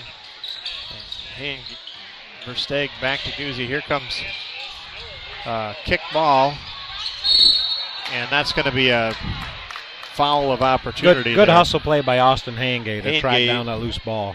Really made hay to get down there, and then he got fouled from behind by Colin Volkema. That is Collins' first foul, team second. And Tanner Versteeg called for a carry just past half court. So 20-point lead here. Boyden Hull controlling the tempo, controlling the pace. Van Ruckel gets it to Alvarado, tries a three ball. He's just raining those in. That's the perfect rainbow arch. There's nothing but net there. I think he's taken three pointers and he's made every one. He has not forced a shot yet. There's Evan Voss inside creating an offensive play for the Mustangs. That's Evan's first points of the night. Van Ruckel to Francis on the left wing. Francis working on Haingey. Van Ruckel gets it stripped away by Tanner Versteeg. Just kind of picked his pocket as he was going by. Dishes to Haingey. There's Austin Haingey. So Haingey with the three ball makes the score 43-25.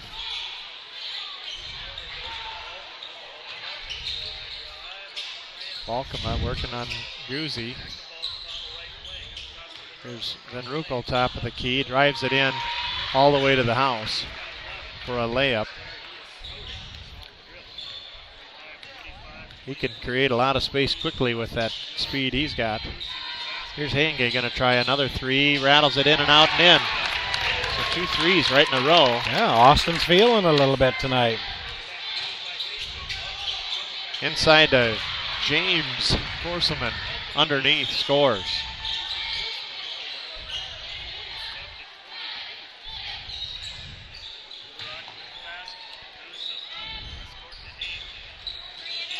Voss has got it. We're going to have a... That's it. Austin just got called for an illegal screen, and that's going to be his 5th foul. He was just starting to light it up from 3-point land. Just starting to feel it. So Jesse Corselman coming in.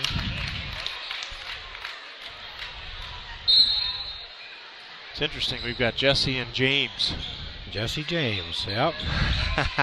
And I think James goes by JC, but Jesse and JC might be too close. I'm calling it proper here if I can.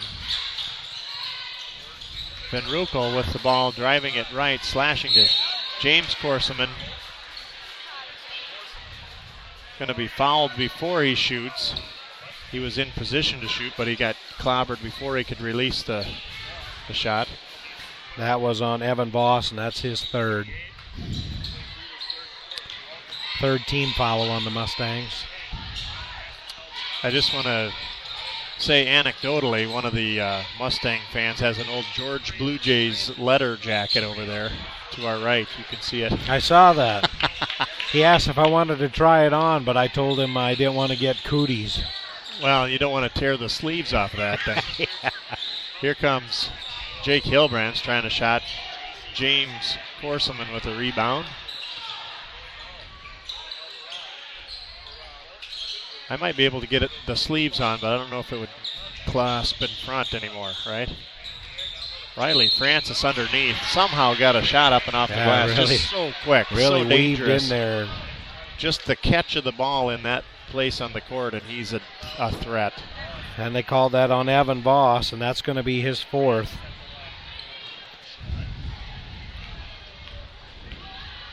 So 4 team fouls to 2 team fouls. Riley misses the free throw. Mustangs rebound by Jesse Korseman. Versteeg bringing it across the timeline. Down to Hilbrands. Guzzi drives it in. Has some pressure from Alvarado. Gets it underneath to nice little quick pass to Jesse Korseman for 2 points. That conversion makes it 49 to 30. 3:04 left in the third period. Volkema with it to Francis to Van Ruckel. Volkema left wing. Francis down underneath. Gets it back out to Van Ruckel. He's trying a 15-footer, no good. Volkema has a shot blocked by Evan Voss. Guzzi with a spin dribble at half court to get free. Pass to Voss on the low to Korseman. Quick pass to Jesse Korseman, and he puts it in and gets fouled. The Mustangs have got no quit in them right now. They're chipping away here. 49-32, 2:34 on the clock, and here's Jesse Korseman with a 3-point play shooting the first free throw of the night for the Mustangs. And he hit it. So 100% from the charity stripe tonight. 1 of 1. So here comes Van Ruckel for the Comets. Mustangs have been outshot at the free throw line as of now, 15-1. It's a big part of the reason there's a difference in the score. Here's Francis. Riley Francis from about 20 feet on the right wing. Hits that. Mustangs quickly across the timeline. Tanner Versteeg to Jake Hilbrands. Versteeg on the right wing. Top of the key to Guzzi. Left wing to Evan Voss. Tries a long 3 ball. No good. Alvarado comes out of there with it. The pass underneath. Van Ruckel trying to shoot it to Volkema, and it's no good. It's out of bounds. A little too high for him to catch. Yep. And that had plenty of heat on it, too. So even if he would have got up there high enough, it still would have been tough to handle. That might have knocked him out of the court, the way that had speed. The passes like that have the tendency to break fingers, too. It's definitely, if you catch it in the... if you catch it just right, yeah. If you catch it in the slap position, that's a loud clap, if nothing else, right? Here we go. Here's the pass inside. It's no good. Nice attempt by Jesse. Just didn't quite had the right angle. Boy, no, with it. Francis inside the arc. Misses the free throw. Alvarado clears it out. Takes it back out to the top to Francis. Van Ruckel working on Jake Hilbrands. The pass out to the corner to Volkema. Top of the key to Van Ruckel, working it inside the lane. Here's that move he likes. Shot's no good. And the rebound controlled by the Mustangs. Alvarado breaks up the pass. Dishes underneath to Korseman. James Korseman hits a reverse layup. And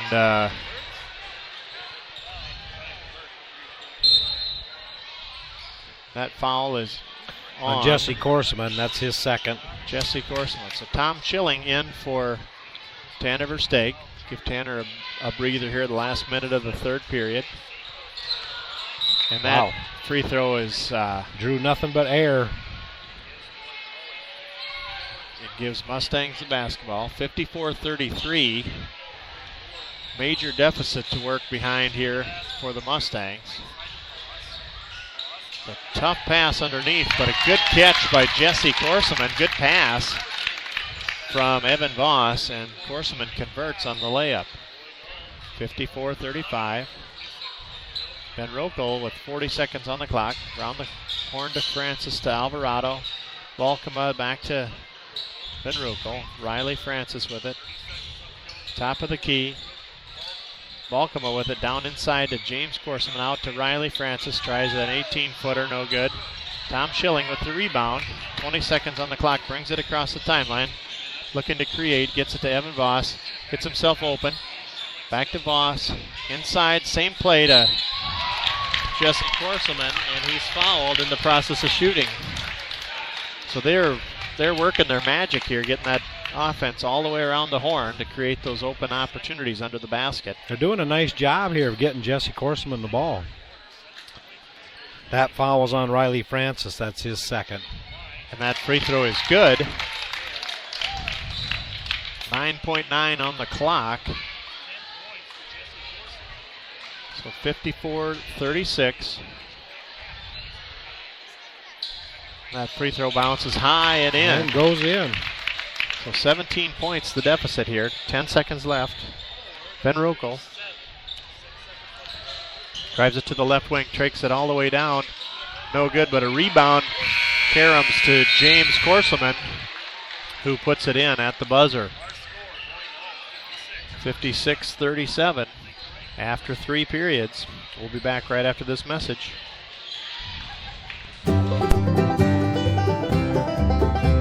When you need a case for your computer, treeshell.com.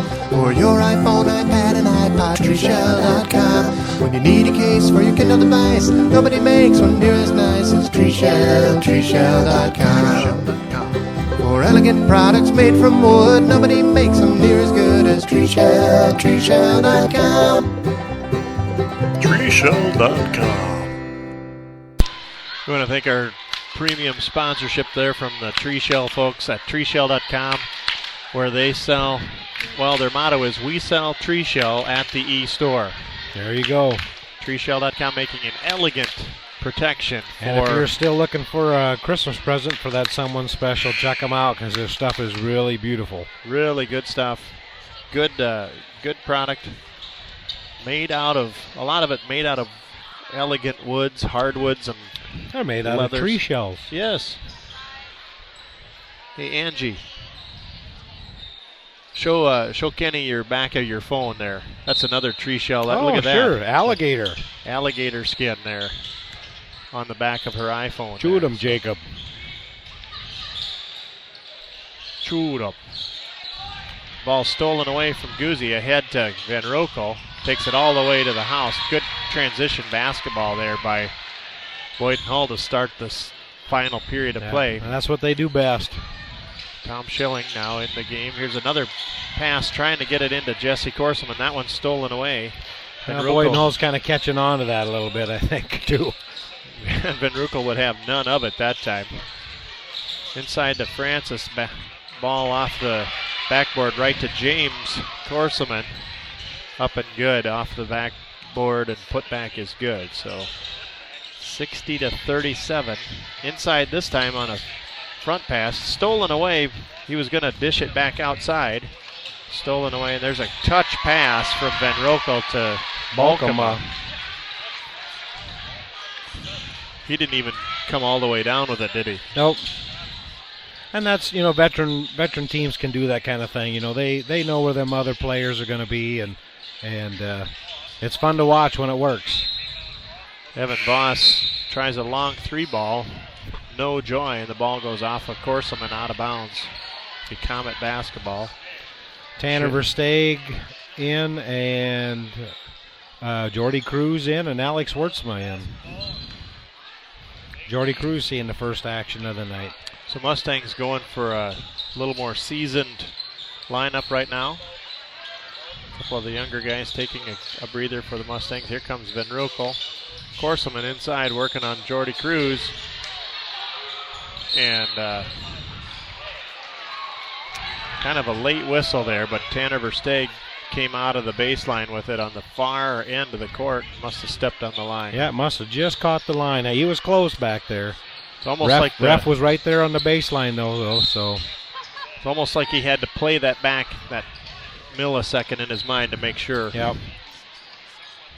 We don't have a full replay official booth here, so they have a lot to do. Jordy Cruz called for a foul on James Corselman, trying to work the ball inside. That's going to be Jordy's first foul. Team fouls. 6.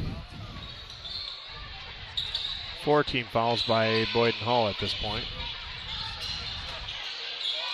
Balkema tries a long 3-ball, no good. Evan Voss with the rebound. Here comes Versteeg across the timeline, looking to create. Cutting in, gets it out to Wiertzma. Back to Versteeg. Wiertzma, skip pass to Guzzi, down to Evan Voss, far left wing. Top of the key to Wiertzma to Reed Guzzi. Guzzi picks up his dribble, gets it to Versteeg. Versteeg triple team. And he's called for a travel. There's 3 guys on him, and he had nowhere to go. Yep. So Boyden Hull came out in droves to stop Versteeg. Here's a Volkema from the free throw line. 64-37.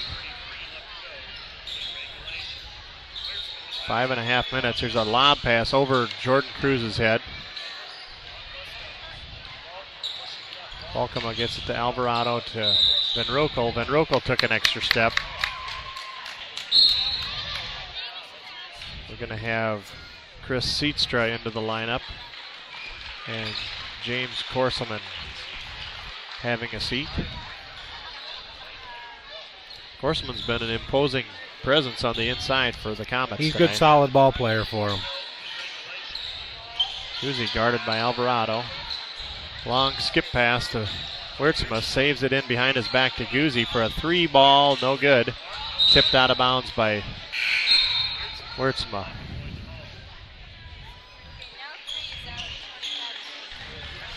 So the Comets going to come up with it here with 5 minutes left in the ball game.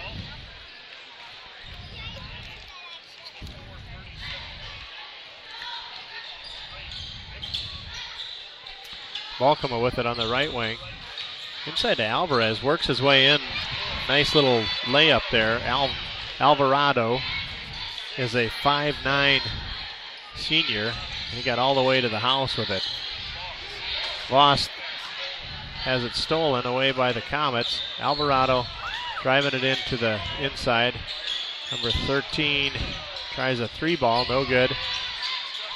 Seatstra gets it to Van Rokel, the other side of the lane. Van Rokel puts up a left-hand layup up and in. Comets are just controlling the tempo here and controlling every aspect of this. Going to have Elliot McConnell checking in. Evan Voss looks to be taking a seat.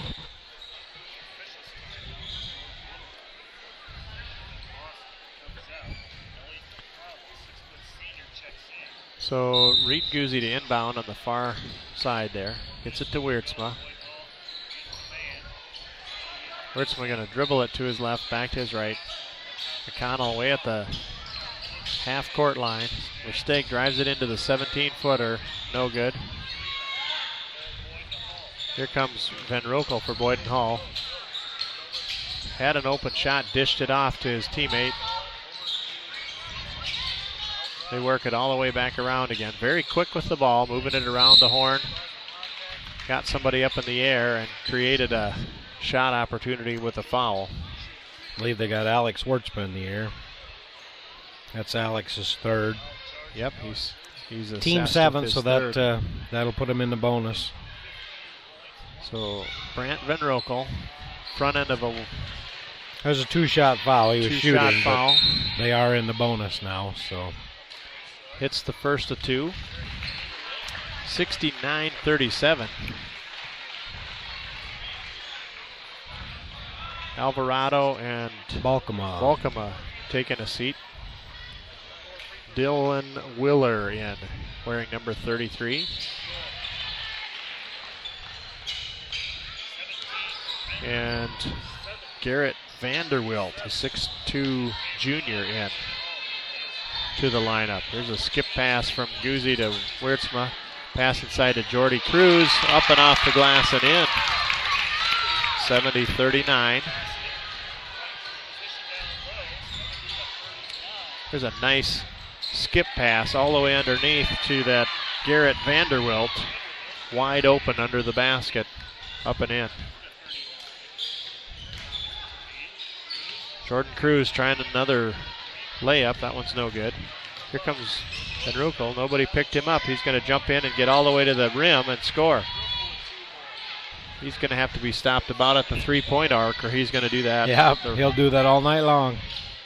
Elliot McConnell out on the right wing. Versteeg. Guzzi to Wiertzma. Inside to Jordan Cruz. Out to Wiertzma. Is going to try a 3 ball. No good. Jordan Cruz with a good hustle rebound all the way to the corner. Gets it to Versteeg. Versteeg puts up a 15-footer up and good. Going to have a substitution timeout. Tom Schilling, Colby Clausen, and David Eikens in along with Elliot McConnell and Jordan Cruz. So we're going to have some fresh legs out here for the Mustangs. David Eikens seeing his first action of the night. Comets bring it over to Willer. Brastrallo's got it. Skips it to Garrett Vanderwilt. To Dylan Willer. And there's Seatstra. Tries a three-pointer, no good. Rebounded by Eikens. Here's Tom Schilling trying a three ball. It's no good. I think Jordan Cruz must have pushed off a little bit. On the rebound. Comets in the bonus. Now they're going to be shooting a one-on-one.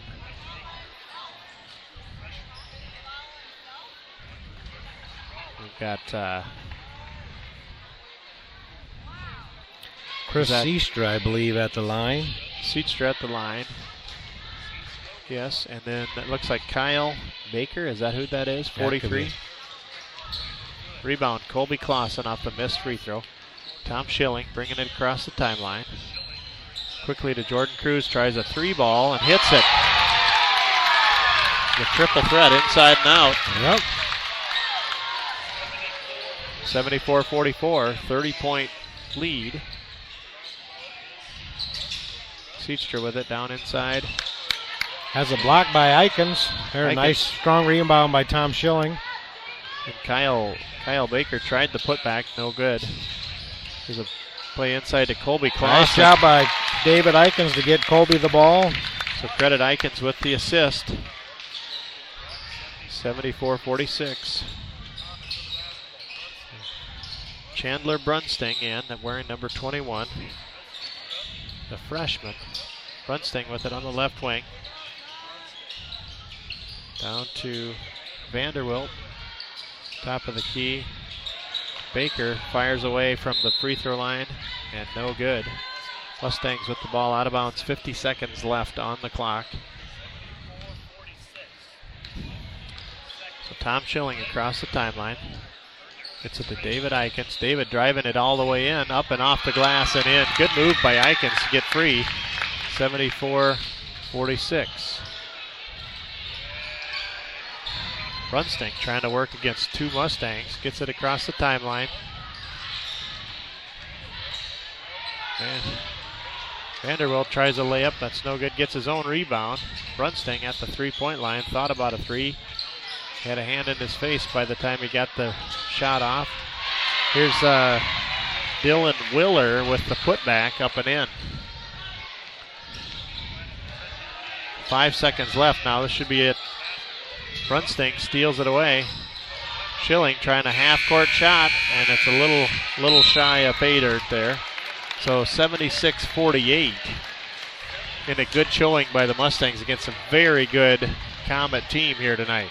Yeah, he just kind of let them squirt away a little bit in the second quarter. You know, they played them even in the first quarter, and once you give Boyden Hull a little breathing room, they can do a lot of different things, and they showed that tonight. They did. Well, we'll recap a few things after a message here from all of our sponsors. Want to wish you a very Merry Christmas and a Happy New Year. We'll be back to recap after this. On behalf of the GLR Radio Network, I'd like to personally thank each of the sponsors of this radio broadcast for their assistance in bringing these games to you. Mustang Plumbing and Heating, Total Stop Food Store, Otter Valley Insurance and Real Estate, Northwest Consultants, The Flower Box and the Corner Cup, Dykstra Chiropractic, The Hair Hut, Warnche's Paint and Body, Country Boutique, Ben's Plumbing and Repair, Corner Service, The Lantern Coffee House and Roastery, Security Savings Bank, Frontier Bank, Sudengay Industries, Duralift, iDepositChecks.com, and TreeShell.com. If you appreciate this broadcast, please let these sponsors know.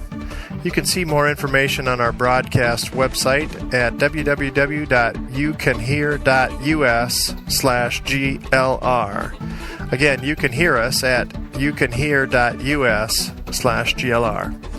And you can get the GLR app right on your phone so you can easily get in touch with these sponsors. Just text GLR to 72727 and a link with the free mobile app will be on your phone right away. Again, just text GLR to 72727 for the free GLR radio app. Thanks also to the George Little Rock School for the opportunity to be the voice of the Mustangs and to bring this broadcast to you. Thanks again, and thanks for listening.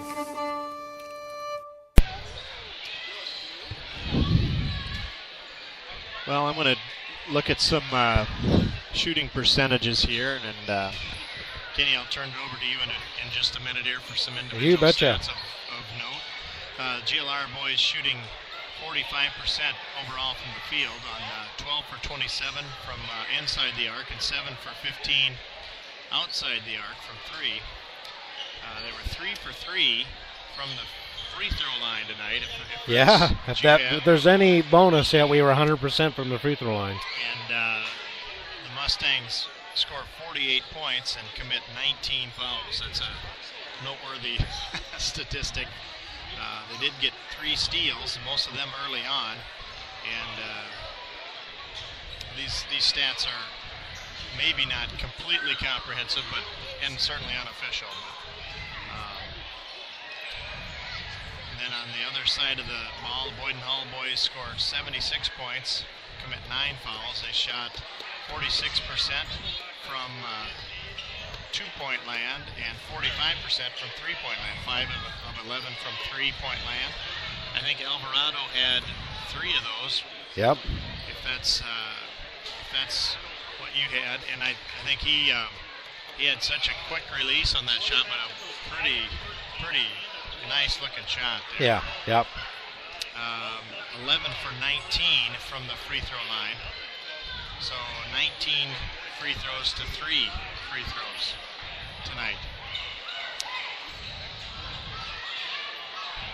So, Kenny, your thoughts helping recap this game here tonight? It was. It went kind of the way I expect. Boyden Hull is a very, very good ball club, not just in Class 1A, but a good ball club, period. Very well coached.